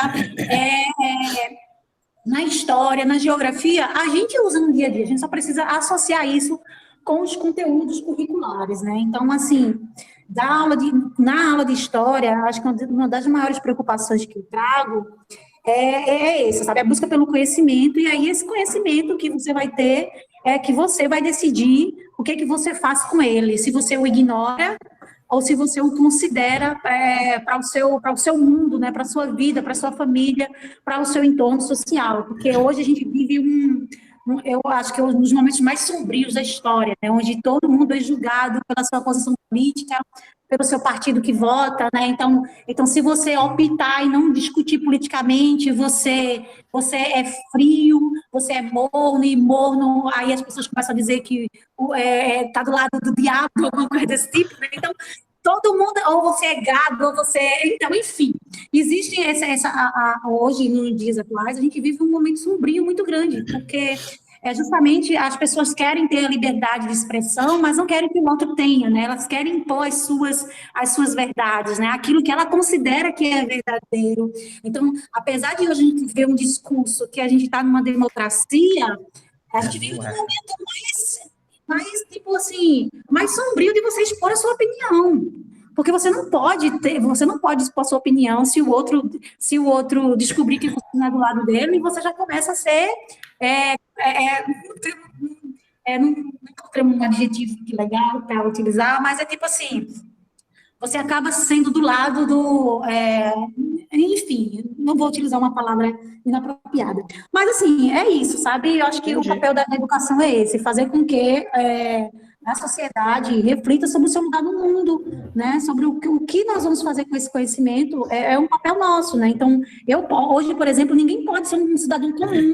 Um homem, uma mulher não pode ser só dona de casa, escolher casar, ter filhos, ou um homem não pode simplesmente escolher ter uma família e cuidar da família e trabalhar. Ele tem que se envolver politicamente, porque as pessoas estão impondo que ele tem que ter um lado político. As pessoas são impostas às mulheres que ela tem que defender as mulheres e que ela tem que defender a bandeira feminista. As pessoas impõem hoje que ela tem que estar de um lado, ela simplesmente não pode viver a sua vida como ela quer. Então, é um momento sombrio, e a gente vê isso nos discursos dos colegas de trabalho. Você tem que estar de um lado. Então, apesar da gente viver numa democracia, as pessoas não querem que a gente viva numa democracia, as pessoas querem que a gente esteja do lado que elas querem que elas estejam.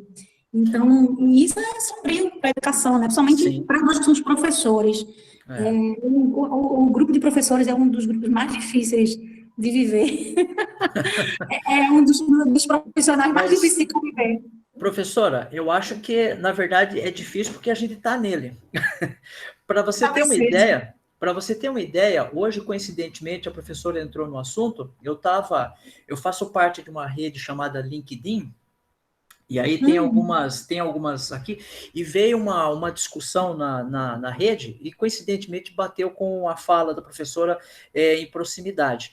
Uma pessoa aqui no estado de São Paulo, um analista de sistemas, que é o grupo que eu pertenço, ele estava se perguntando se valeria a pena aceitar um emprego nas lojas Avan, que tem bastante filiais espalhadas pelo país, e aí a discussão era assim, será que eu devo aceitar porque esse cara, ele é bolsonarista, por assim dizer, porque esse cara tem uma ideologia, uma afinidade? Aí os comentários... Exatamente. Os comentários que estavam abaixo estavam nesse posicionamento que a professora estava falando, prós e contra. Não, porque uma coisa é trabalho e a ideologia do cara não tem nada a ver. Outros dizendo, não, mas peraí, a ideologia é importante, porque isso vai não sei o que lá, vai criar uma rotina de trabalho, e isso foi interessante, porque são existe, parece que, forças medindo, né, e condicionando algumas pessoas às escolhas que elas têm que fazer. E a discussão tá rodando aqui. Eu olhei um pouco antes, depois já tinha, acho que, 500, 800 comentários, e um melhor do que o outro. Mas sim, eu concordo com a professora, eu acho que são questões mesmo muito complexas, né, e a gente está tendo que, como é que eu posso dizer, vivenciar todas elas aí nesse momento. Professor Gislaine, quer falar? Pode. Continue, professor Simone. Eu gostaria de trazer alguns exemplos, assim, né, do papel da educação que a gente tem hoje, de que a gente não precisa aceitar a opinião do outro na nossa vida. É uma das coisas que eu digo muito para os meus alunos, né, porque estudantes gostam, eles são muito influenciáveis, né, pelo outro, né? Muito influenciáveis. Então, eu sempre digo o seguinte, que você tem que fazer aquilo que o seu coração segue, que o seu coração quer. Será que é isso? Use a razão, use a sua emoção, mas reflita e faça aquilo que você quer, e não seja influenciado pelo outro. Porque, no final das contas, você não precisa ser aceito, você não precisa vestir a roupa da moda para ser aceito. Você que tem que ser aceitado principalmente.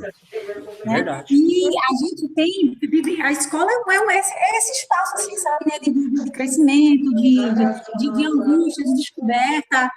E é isso que a gente tem que colocar o aluno, né, a refletir sobre isso. E ainda eu gostaria de fazer um comentário também sobre isso, que você comentou sobre o banqueiro. Recentemente eu participei de um debate de um professor de geografia sendo massacrado pelos seus colegas, porque ele perguntou se alguém investia na Bolsa de Valores. E aí os professores começaram a meter, tipo, assim, a falar mal dele. Como assim? Professor de geografia, se envolvendo com o capitalista, como se as pessoas não vivessem em que mundo, né? Como se perguntassem o apartamento que você mora, né? O carro que você financiou é de onde? Esse telefone que você tem, esse seu iPhone é de onde, né? E aí aí eu lembro, né, que um colega colocou o seguinte, gente, depende do que lado você está. Por exemplo, eu optei em não ter carro, eu optei em não financiar o imóvel, eu optei em não pagar juros do banco, eu optei em comprar as ações do banco. Depende da forma como você se coloca, depende do seu comportamento. E é isso, gente.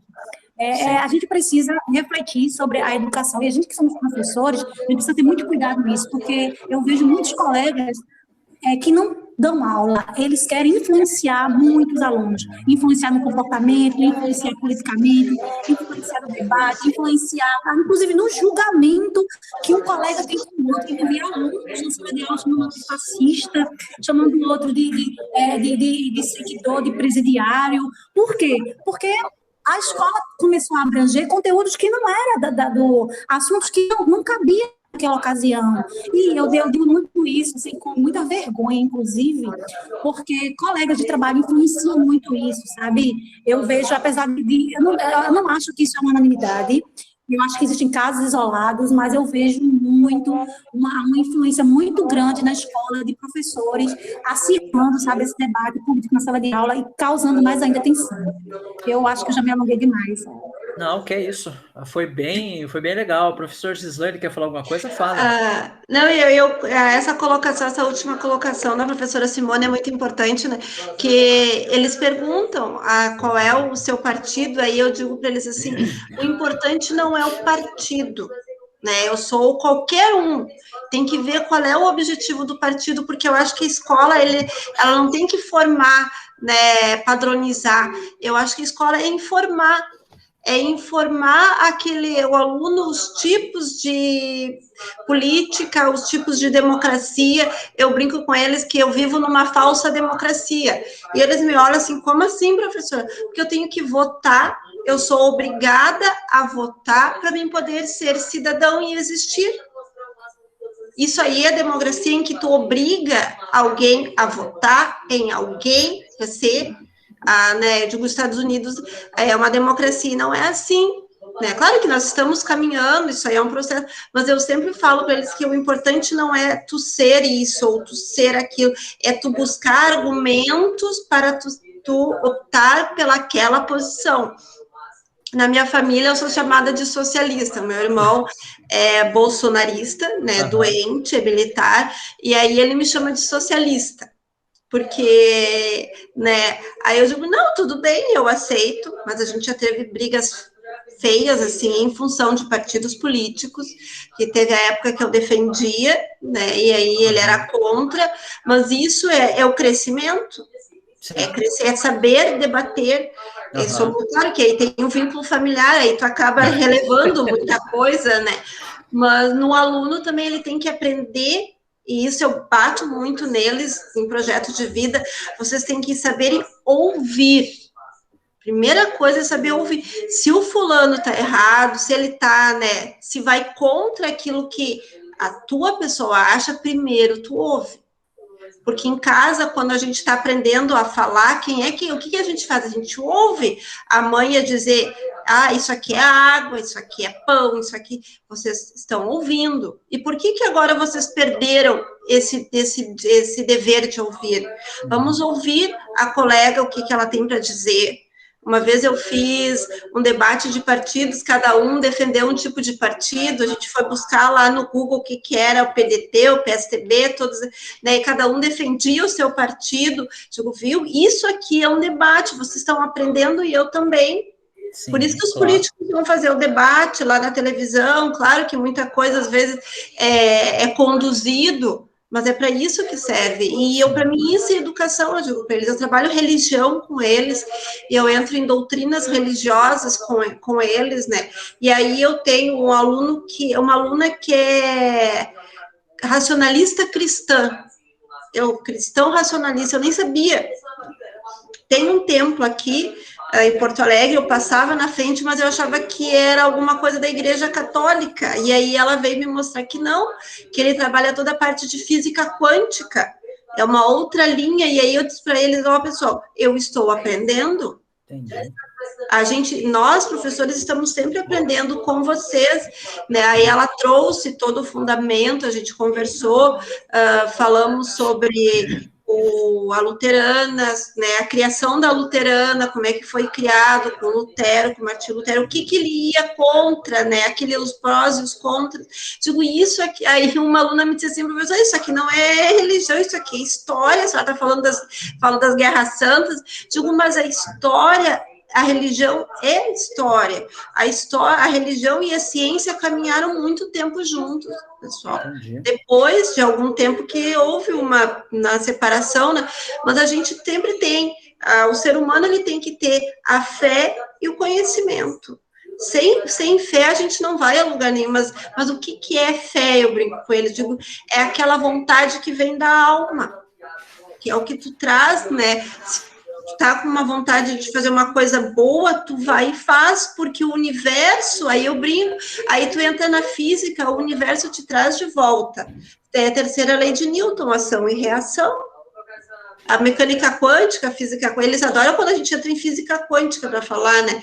O termo quântico, que agora está muito na moda, como eu digo para eles, e aí a gente fala, eu converso com eles sobre a excitação dos elétrons, digo tudo isso, que isso acontece dentro do nosso corpo. Se tu tem pensamentos bons, tu vai atrair coisas boas. Agora, se de repente tu tem um pensamento não muito bom, vamos jogar ele para o pensamento bom, para as coisas melhorarem. Então, eu acho que é esse o papel da escola, é ajudar a formar um cidadão.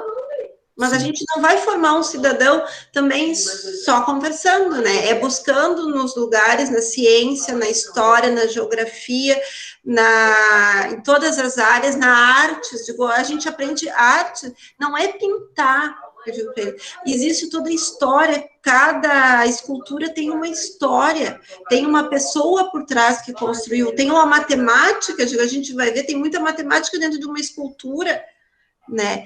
E eu acho que é isso. Sei que a gente caminha, às vezes, muitas vezes sozinha. Eu caminho, às vezes, muito tempo sozinha, porque eu gosto de mesclar, eu gosto de buscar, eu gosto de conversar com o meu aluno. Entendi. Não, mas eu acho que vocês, quando falam que caminham sozinhos, na verdade é porque vocês estão à frente do tempo dos outros. E aí vocês estão à frente. Mas é complicado, né? E às vezes eles colocam a gente numa situação.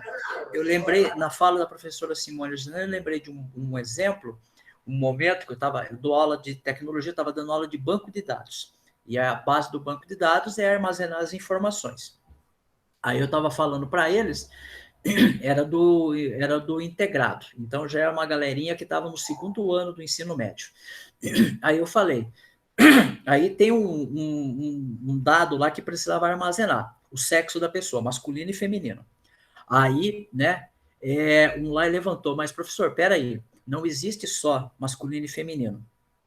Aí eu falei, bom, de fato não existe, mas espera um pouquinho. O que nós estamos querendo armazenar aqui é o sexo físico, né? Aí eu falei até para eles, olha, eu não sou especialista, então a gente vai falar aqui, mas nós vamos aproveitar essa aula, vocês vão levar essa discussão para a professora de sociologia, e se der oportunidade, vocês vão falar também com a professora de biologia e professor de filosofia. Vocês vão falar o que aconteceu aqui para eles lá também darem uma contribuição, porque eu sou da área de tecnologia. Aí eu falei para eles, né, o que nós vamos armazenar aqui, porque aí eu coloquei assim, porque pense o seguinte, do ponto de vista físico, ou é 0 ou é 1, né? E quando a gente vai passar por um procedimento cirúrgico no hospital, eu preciso saber se essa pessoa tem esse físico ou tem esse outro, porque existem procedimentos médicos que é para um perfil e não é para outro, né? E não pode, né? Já pensou você providenciar uma cirurgia médica que é característica para uma pessoa que tem o físico feminino e vice-versa? Não cabe, tá? E aí eu aproveitei e lembrei de uma coisa que é o nome social. Aí eu falei, eu quero que vocês aproveitem e pesquisem o que é nome social, que nós vamos criar aqui no nosso sistema de banco de dados, nós também vamos criar. E aí eles foram atrás, viram que tem uma lei que regulamenta o nome social, entenderam que o nome social é uma ferramenta importante no processo, mas tem hora que a gente não sabe. E aí nós também temos que tomar cuidado da gente dividir a responsabilidade. Olha, isso aqui não é da minha área, então eu não posso me aprofundar nessa questão social, nessa questão de sexualidade, porque não é minha praia. Então, eu preciso trazer, se for o caso, e ocorreu isso, eu pedi o favor para a professora de sociologia vir e falar, né, do aspecto social e principalmente sexual, como é que eu vou armazenar isso no banco de dados? Porque existem, aí eu falei, existem os sites de relacionamento. E esses sites de relacionamento, qual é o propósito deles? É juntar as pessoas. E para juntar as pessoas, eu preciso saber o que elas querem. E foi muito legal essa discussão, porque teve uma transição, né? Então a gente fez uma paridade entre a tecnologia e a questão, o comportamento do ser humano, né? E aí as perguntas foram as mais doidas do mundo, né? Inclusive, por que a pessoa resolve em algum momento da vida dela, nem quando é criança, mas quando já é adulto, que ela não é o 0, ela é o 1 ou vice-versa. Né? E foi muito interessante porque torna eles parte do processo, porque é o mundo que eles estão vivendo. Essa diversidade, esse medo, inclusive, de falar, eu sou isso, eu sou aquilo, eu preciso mostrar que eu sou para um determinado grupo, para uma determinada sociedade. É muito interessante, né? Mas legal, bacana. Eu vou passar mais um questionamento aqui para vocês, mas eu gostei muito da colocação de vocês, acho que foi muito bacana, eu só estou aprendendo, eu estou aprendendo com vocês aqui. eu vou colocar uma pergunta aqui, acho que parte dela já foi respondida, mas eu gostaria que vocês falassem um pouquinho para mim como é que vocês olham isso, né? Então a gente tem aí uma sociedade que está, de certa forma, nos cobrando que nós preparemos, né? Que que a gente desenvolva esses adolescentes, essas crianças, para o mundo do trabalho, para o futuro. E como é que a gente está lidando com isso, né? Como é que vocês, professores, estão lidando com essa pressão da secretaria, ou do governo, ou da indústria, dizer, olha, vocês precisam preparar esses alunos para o mercado de trabalho do amanhã, né? E como é que vocês estão, como é que vocês enxergam isso? Como é que vocês veem isso? Como é que vocês estão lidando com essa questão? Porque, inclusive, tem aquela coisa, uma parte que eu coloquei, né? Aquela impressão que isso nos chega, eu já ouvi isso, que a escola não está ensinando como deveria ensinar. E por quê? Porque não está preparando o aluno para trabalhar na indústria, na empresa do futuro. Como é que vocês estão se virando? Como é que vocês estão assimilando isso? É uma pergunta bem complexa, mas pode falar.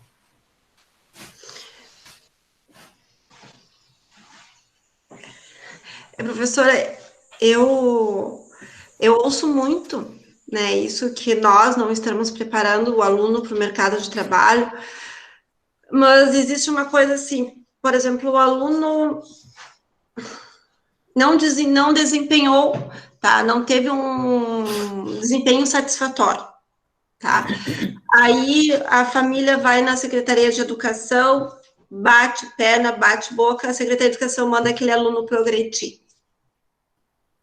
Isso aí é uma coisa que eu acho, não sei se eu estou errada, mas eu acho que é um erro, porque quem é que está na sala de aula? Sou eu.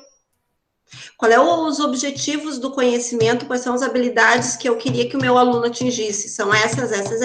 Ele não está atingindo, tá? Eu tenho que buscar onde é que ele está atingindo, mas eu não tenho suporte, eu não tenho uma base, eu não tenho um estagiário ou alguém que vai me ajudar para que eu consiga, né, sair da sala de aula para ver por que aquele grupo de alunos não atingiram. Eu acho que a sociedade, o governo e a sociedade colocaram um peso muito grande sobre nós, professores, uma responsabilidade que eu acho que não cabe ao professor. Eu tento formar um aluno que seja crítico, que tenha uma visão crítica do seu mundo, do mundo que ele vive, e não um trabalhador que vai trabalhar em série como a indústria quer. Eu acho que aí tem um grande choque de objetivos, né? Eu tento formar um aluno que vai chegar no ensino médio e vai criticar, e vai tentar contextualizar, que vai tentar, né, argumentar. E a gente sabe que hoje a indústria, no momento da pandemia, a visão do mercado de trabalho mudou. Mas até há uns anos atrás, e isso deriva muito da nossa história arcaica de educação, era mão de obra barata. Né? Como às vezes a gente diz, muitos dos nossos alunos são caixa de supermercado, mão de obra barata. E para aquele tipo de serviço, ele não precisa de conhecimento. Ele precisa saber empacotar e ser educado. Aí a escola serve. Agora, para ter um aluno que vai criticar o sistema, que vai ir em frente, que vai batalhar por melhorar a qualidade de vida da sua comunidade, do seu bairro, a escola não está certa. E eu tenho uma colega, hoje ela está no mestrado, que ela era muito crítica, ela tinha muito esse movimento, e eu aprendi muito com ela, porque até então eu também era assim, muito acomodada.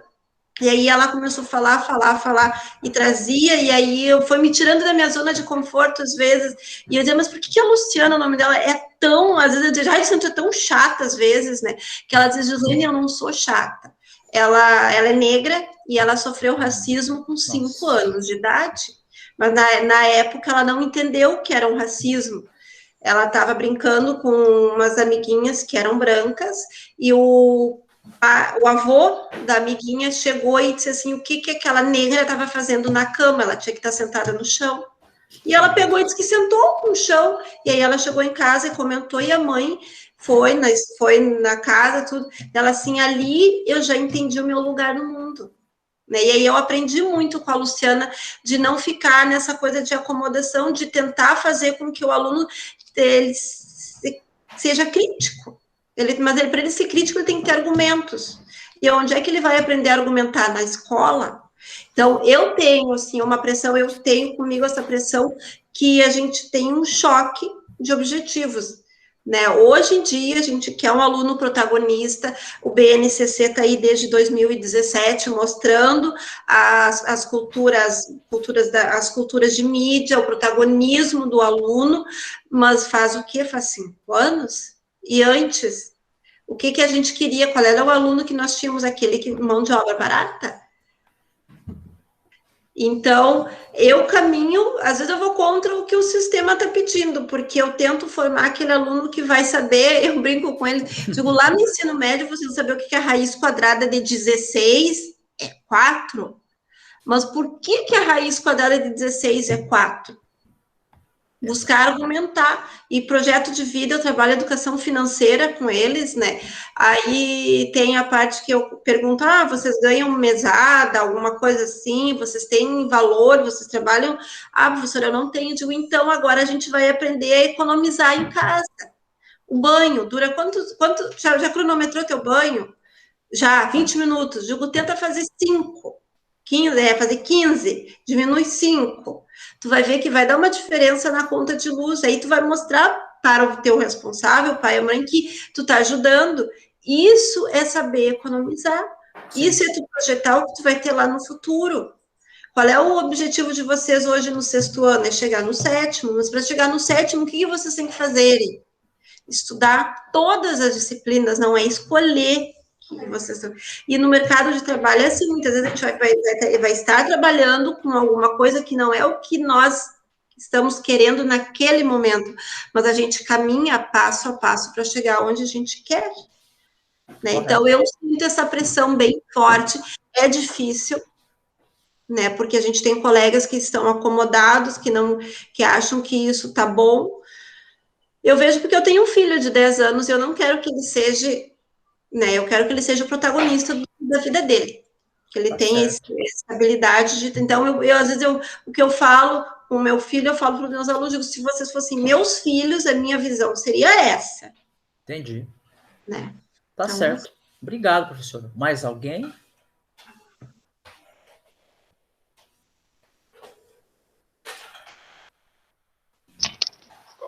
Pode falar, Alberto. Bom, professor, bom, colegas, eu acredito que essa pergunta, né, ela vem sendo feita há muitos anos, né, dentro da realidade brasileira, mas, ao mesmo tempo, é mesmo uma questão de jogar a responsabilidade na escola, né, e temos que entender que a escola nada mais é do que a própria sociedade, né? O próprio interesse, o interesse da sociedade.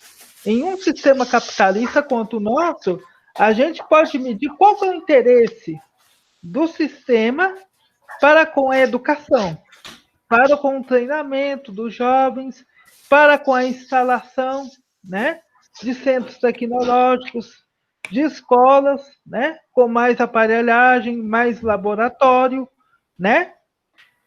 Eu sei muito bem que a realidade, o senhor vive em São Paulo, né?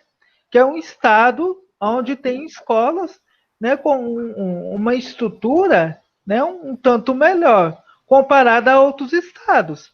Mas isso se demandou do quê? Do interesse das indústrias, das empresas em fazer parceria com o próprio governo do estado, né? E, assim, a realidade é mais ou menos o que a professora Gislaine disse, né? A gente tentar, né, sempre conscientizar os nossos alunos do que é necessário para a vida deles, né? e de que depois do ensino médio, né, existe uma continuidade. É necessário sempre se atualizar. Tentar estar estudando, né? Tentar ter uma faculdade. Se não for possível, né? Mas que faça, tente pelo menos um curso técnico, um curso profissionalizante, se atualize, né? Busque informações, né? Pela internet, as redes sociais, e hoje é um arcabouço, né? Você pode fazer curso a qualquer momento, né? Tanto no celular quanto no computador, né? E trazer sempre a expectativa de que é possível melhorar e de que é necessário sempre estar se dedicando a isso, né? Buscando conhecimento e buscando também saber, né, a realidade em que a gente vive, onde o mercado é competitivo, onde é necessário ter uma boa formação e, acima de tudo, né, ter a consciência de que é possível crescer, sim, mesmo com as dificuldades, né, que a gente tem na vida, né? Tem alunos que têm já filhos, já deixa adolescente, é complicado, mas sempre está tentando, né, animar, né, as pessoas. Olha, você Sim. pode, você consegue, né? E é isso, eu acho, né? Não, tá certo, professor. Eu acho que essa colocação, quando o professor falou do ponto de vista regional, eu acho que sim, isso é presente, tá claro isso, né? A gente olha, existe realmente uma desproporção, né? E eu concordo, sim, é bem isso mesmo. Pode falar, professora Simone.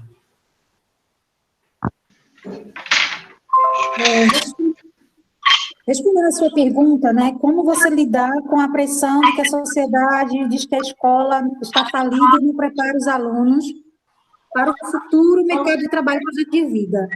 Primeiro é o seguinte, que uma das questões que eu percebo enquanto professora da educação pública é que hoje a escola querem hoje que a escola seja um supermercado, né, ou seja, tenha de tudo. E a gente sabe que quem faz tudo não faz nada. E a gente enxerga hoje um dos piores índices educacionais no Brasil, né? E uma das coisas que a escola hoje precisa refletir, que os profissionais de educação não têm refletido, é justamente isso, né? Que a escola não tem cumprido com o seu papel mínimo, que é da base educacional.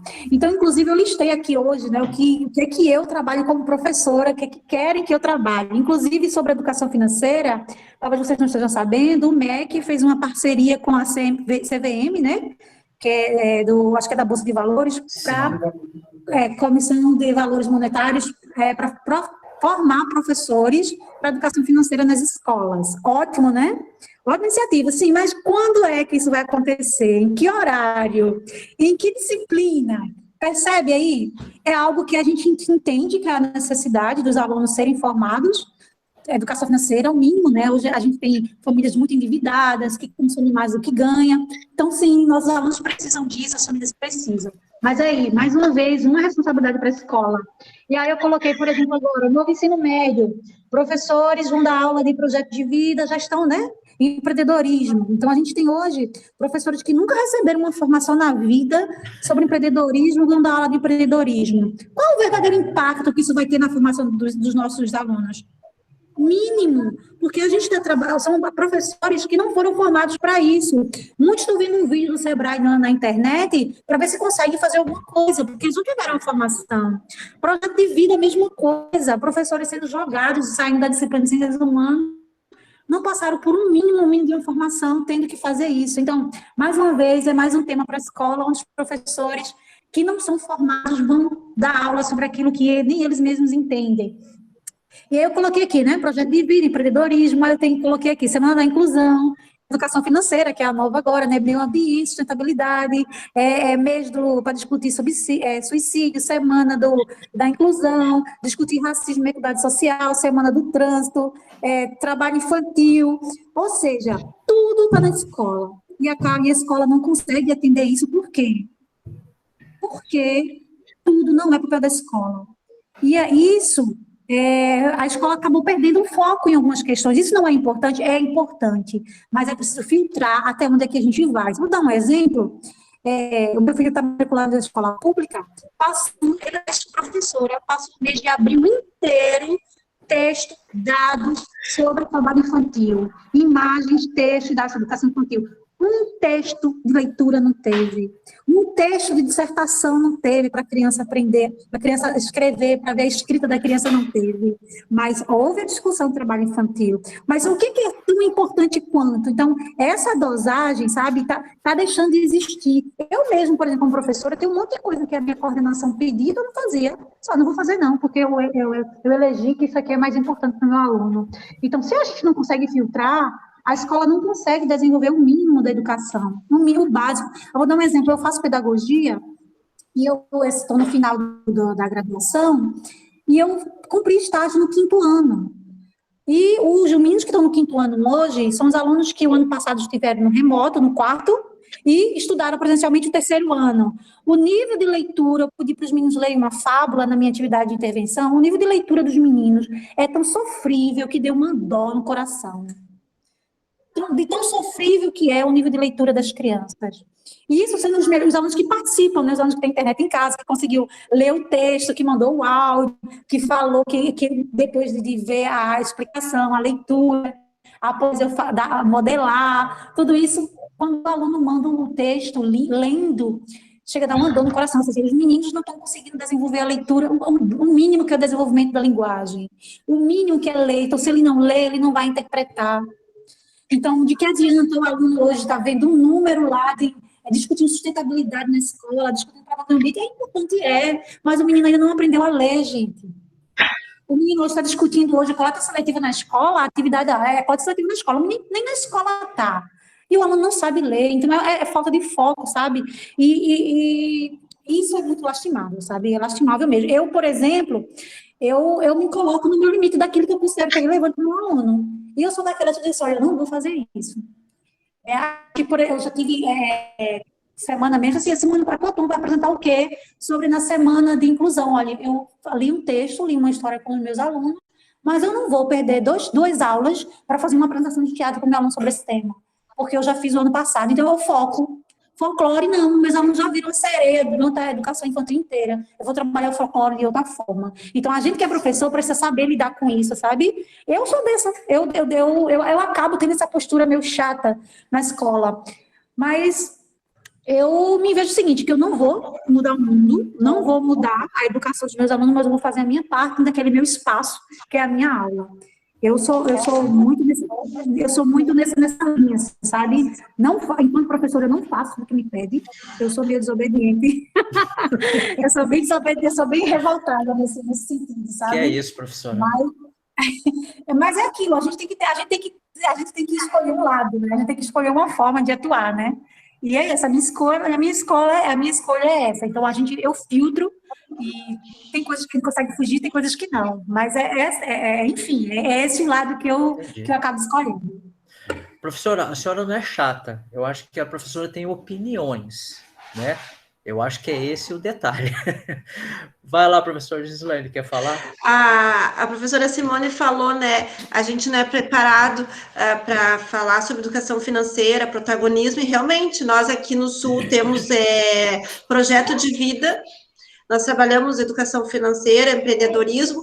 Primeiro, quando foi mandado, era a professora de português que ia dar essa disciplina.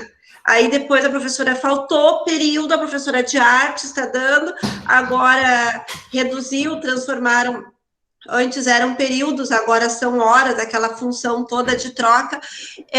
Eu fiquei com 1 hora, eu tenho que ter 13 horas, eu fiquei com 12, porque matemática são 4, aí eu peguei um projeto de vida. A minha formação para projeto de vida é 0, é a minha vida, né? E aí eu vou lá na internet, eu vou nos textos, eu vou buscar coisas para trabalhar emoções com os meus alunos. A educação financeira para mim já foi mais tranquilo, porque aí eu uso muito da matemática, aqueles termos de juro, débito, né? Tudo isso. Mas a gente não teve uma preparação real para trabalhar uma disciplina que é muito importante. E o que a professora Adriana falou, isso é uma coisa que eu tem me deixado muito angustiada. A educação virou política, e eu tenho colocado nos debates que eu tenho participado, educação não é política. Nós somos submetidas a 4 anos de um tipo de governo. Sai aquele governo, entra outro, começa outro tipo de educação, e educação não é isso. Ou há 4 anos entra um governo, sai outro. E isso me revolta, porque educação não é política. Até eu estava no Instituto Casa Grande, um debate com a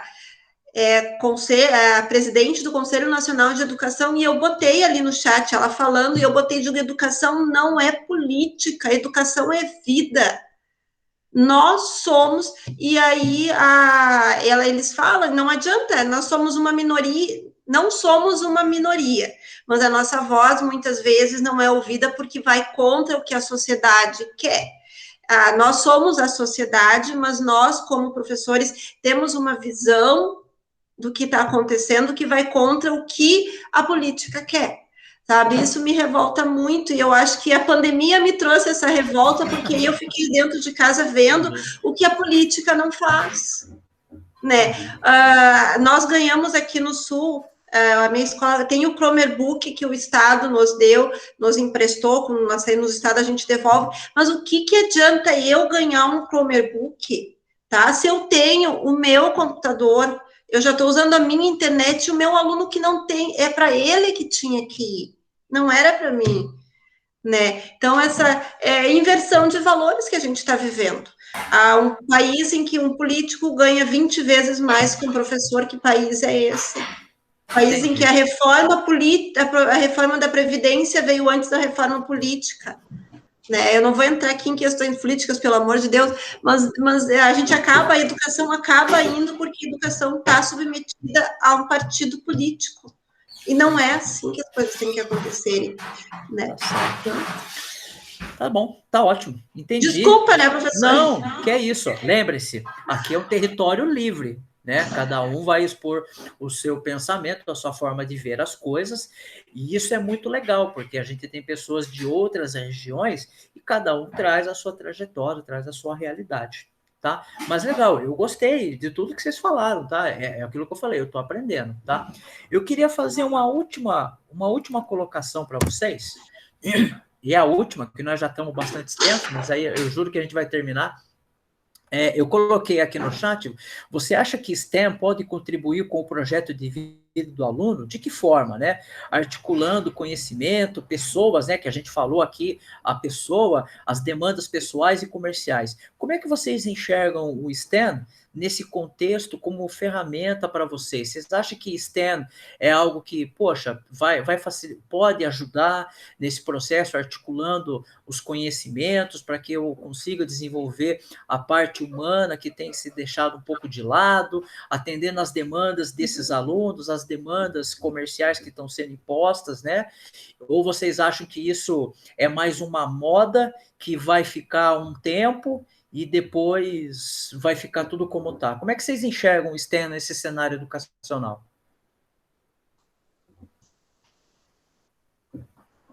Eu acho que veio para ficar. Quer falar, professora Simone? É que eu não levantei a mão, meu microfone já estava ligado, eu saí falando. Não, fale. Eu acho que veio para ficar. É uma nova modalidade, né, de ensino que nós estamos tendo, essa remota, e o STEM, ele veio para ajudar nas práticas, porque ele interliga a ciência, a tecnologia, né, com a matemática, com a história, porque tu pode criar um projeto, em cima de um assunto, criar um projeto que use todas as tecnologias que ele nos oferece. E é uma maneira de preparar o nosso aluno, em que ele vai ser o protagonista, em que ele vai ser o empreendedor do sucesso daquele projeto, com a base tecnológica, com a base científica. Eu espero, né, que até quando o senhor mostrou o livro, eu vi O Admirável Mundo Novo, que é um seriado da Netflix, estou com um livro ali, e li o Fahrenheit 475, tá? E é porque eu tenho um colega de história que ele gosta muito das distopias do mundo, e aí ele tá sempre dizendo, ó, Gislaine, lê isso, ó, Gislaine, lê aquilo, e aí eu tô lendo o que ele tá colocando, né? E aí eu acho que é o futuro. Saiu da reunião. Nós temos muito que caminhar, principalmente o Brasil, em termos de qualidade de educação. Estamos começando a pequenos passos, porque nós temos um país enorme, um distanciamento entre tecnologia de qualidade e aluno, mas eu acho que vai ajudar. Eu estou gostando das aulas. Eu vou me inscrever, pedir uma carta de recomendação para minha diretora para me inscrever no curso da USP, tá? Eu só não terminei porque ela me mandou essa semana a carta, e eu acho, sempre fui a favor da tecnologia, tanto que eu levava eles para a sala da informática, trabalhava muita coisa com eles, mas acho que o STEAM, né, eu não sei falar inglês, tá, professor? Pode corrigir, né, mas a ciência, a tecnologia, elas estão interligadas com o nosso dia a dia, e isso vai, sim, criar um aluno protagonista, um aluno que tem o domínio da sua vida, né, criar, que ele entenda que ele é o dono. Aí eu trabalho na religião, aí eu digo para ele, nós somos pequenos deuses, porque nós temos o direito, a mecânica quântica nos diz que nós temos o direito da escolha. Todos os dias, quando nós levantamos, hoje eu vou para a escola, eu vou almoçar, tu tá sendo protagonista da tua vida, e se tu quer coisas boas, tu vai fazer coisas boas, né? Eles adoram quando a gente fala de mecânica quântica, porque eles acham que é um mundo muito distante, e é nós, o pessoal. Eu tenho um 6º ano de ciências, e aí eu comecei com o Big Bang, os átomos, dos átomos formando as moléculas formando as organelas, e aí eu fui, né, vindo até o ser humano, e digo, a gente vem do nada. Então, por isso que a gente tem que ter esse domínio, a gente tem que entender que a tecnologia, ela veio para nos ajudar a fazer conhecimento, a trazer ideias, a trazer novas ideias, né? Não sei se eu respondi sua pergunta. Não, tá ótimo, tá legal, bacana.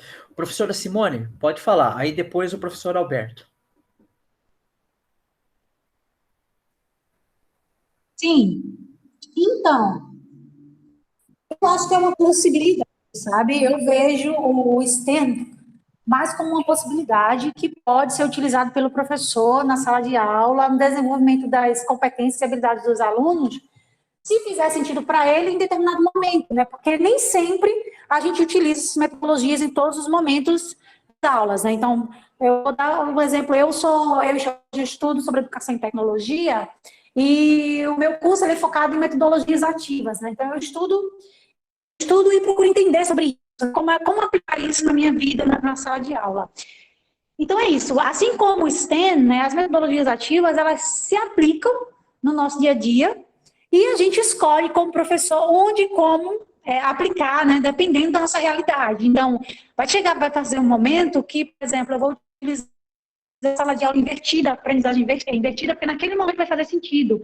Em outro momento, eu vou me debruçar sobre os objetivos, sobre a metodologia do STEM na minha aula, porque vai fazer sentido naquele momento eu utilizar.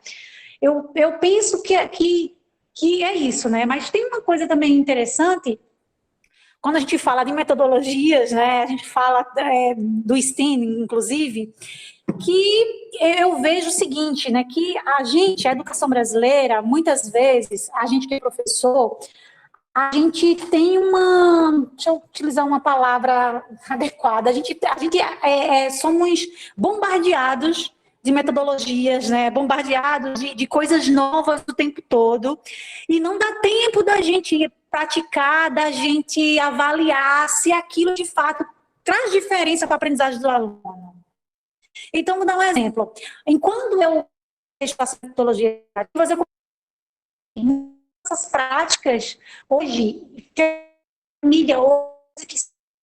hoje, vem de outro estado, vem de outro país, né? Então, por exemplo, é pessoal de aula invertida, há um monte de metodologias novas, são muitos teóricos americanos, aí vem lá de Stanford, coisas que são estudadas lá e a gente acaba muitas vezes absorvendo, uns tardiamente, né? Porque tem coisas que são boas, mas que só chegam para o Brasil bem tarde.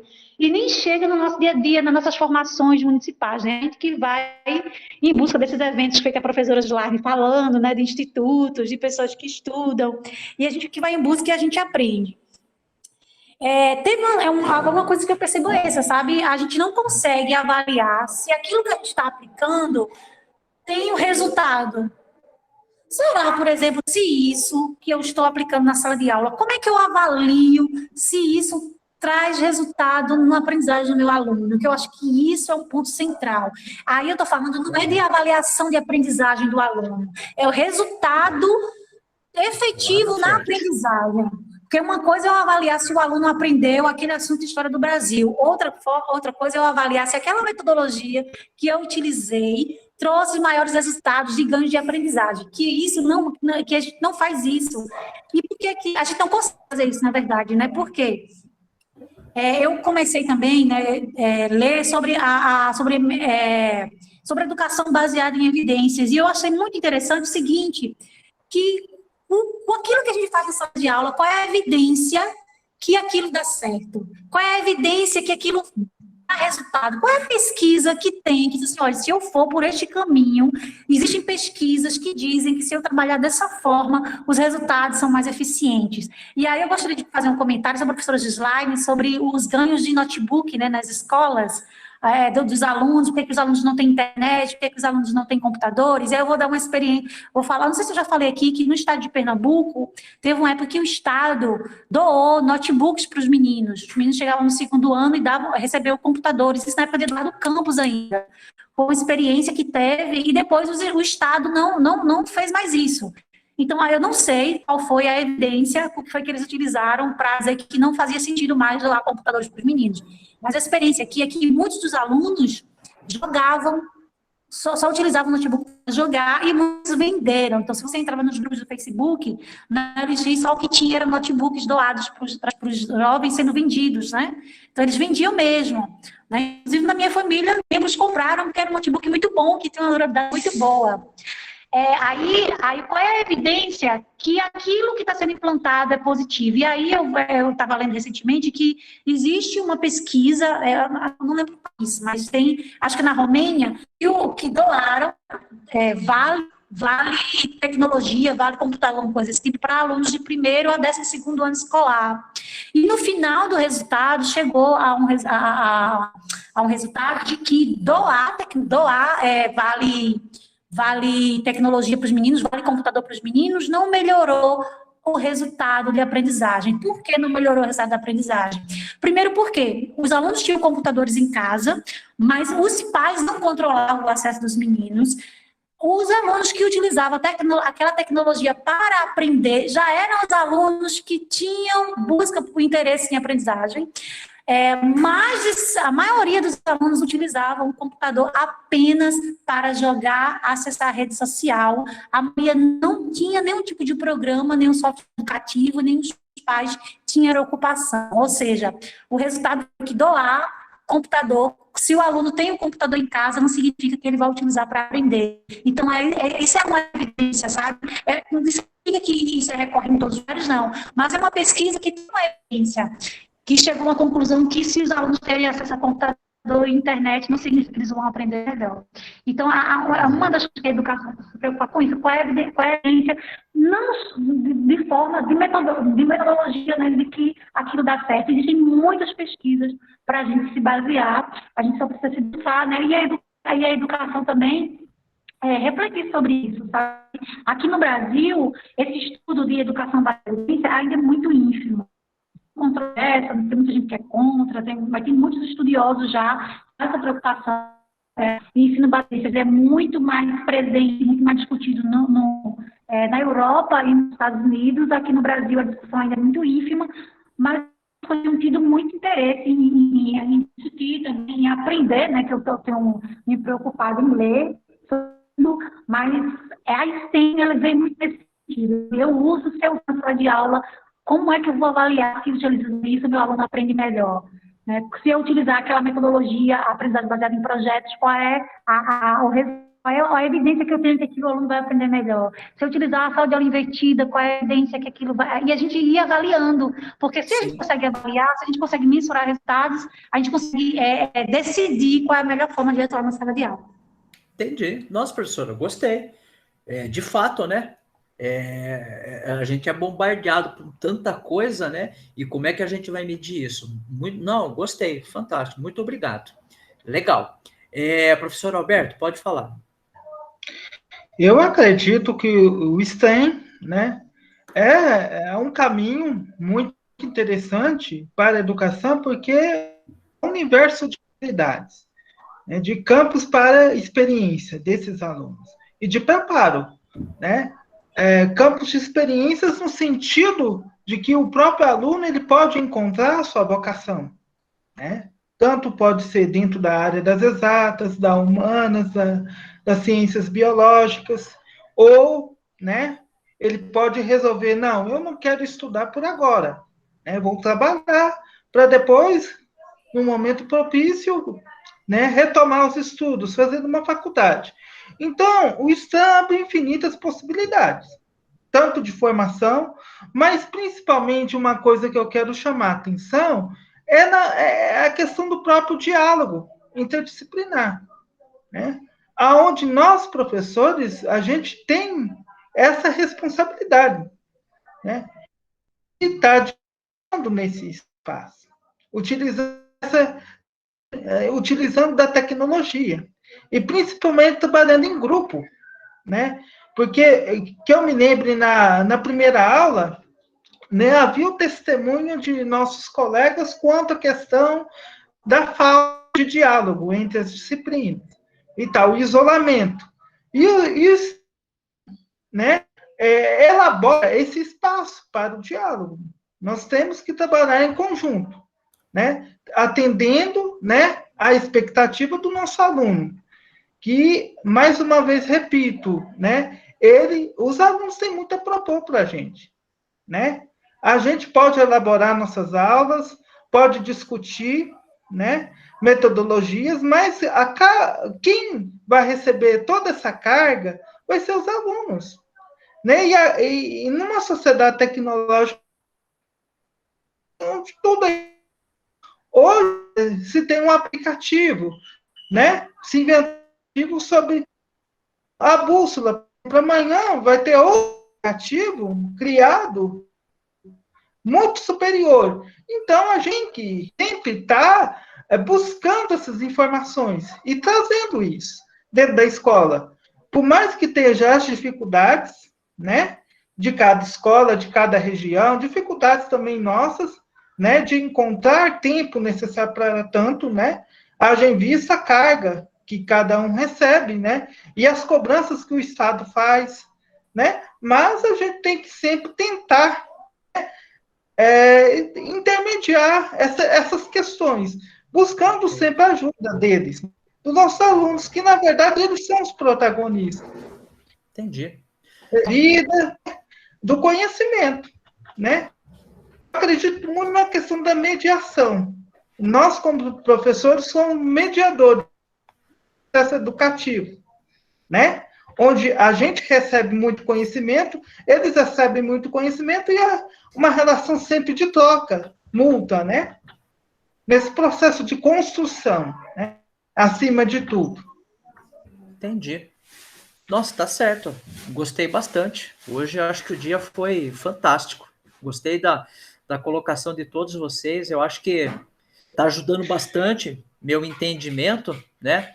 E, poxa, foi fantástico hoje. Pena que, olha, a gente já está com 2 horas. Ai, queria pedir muita desculpa para vocês, né? Eu sei que todos nós temos coisa, vocês também.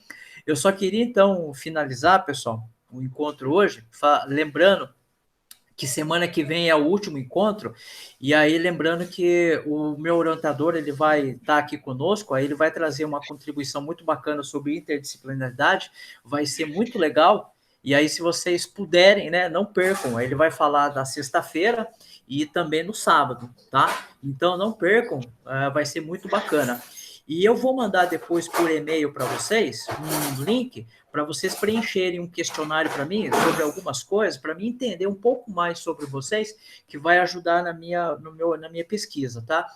E no mais, eu queria encerrar hoje, mas a gente volta semana que vem para a gente finalizar, tá? Eu queria de novo reforçar, muito obrigado por vocês estarem aqui hoje, tá? Muito agradecido. E é isso. Tá bom? Tudo bem? Alguém tá joia? Tchau para todo mundo. Ótimo sábado pra gente, ótimo final de semana e ótima semana que vai começar para todos nós, tá bom? Obrigada para o senhor também, professor, muito Eu que bom. As agradeço. discussões, que pena que está acabando, né? Mas a gente vai ter outras oportunidades, pode ter certeza. Deus quiser. Pode ter Então certeza. tá, bom final de semana. Tá, tchau, tchau. Ótimo final de semana para Tchau. todos nós. Tchau, obrigado, senhor. Obrigado, Alberto. Gratidão, professor. Eu que agradeço. Gratidão Até a mais. todos, colegas.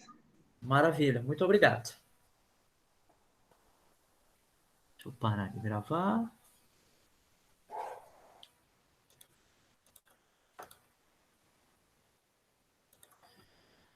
Nossa, hoje foi longe.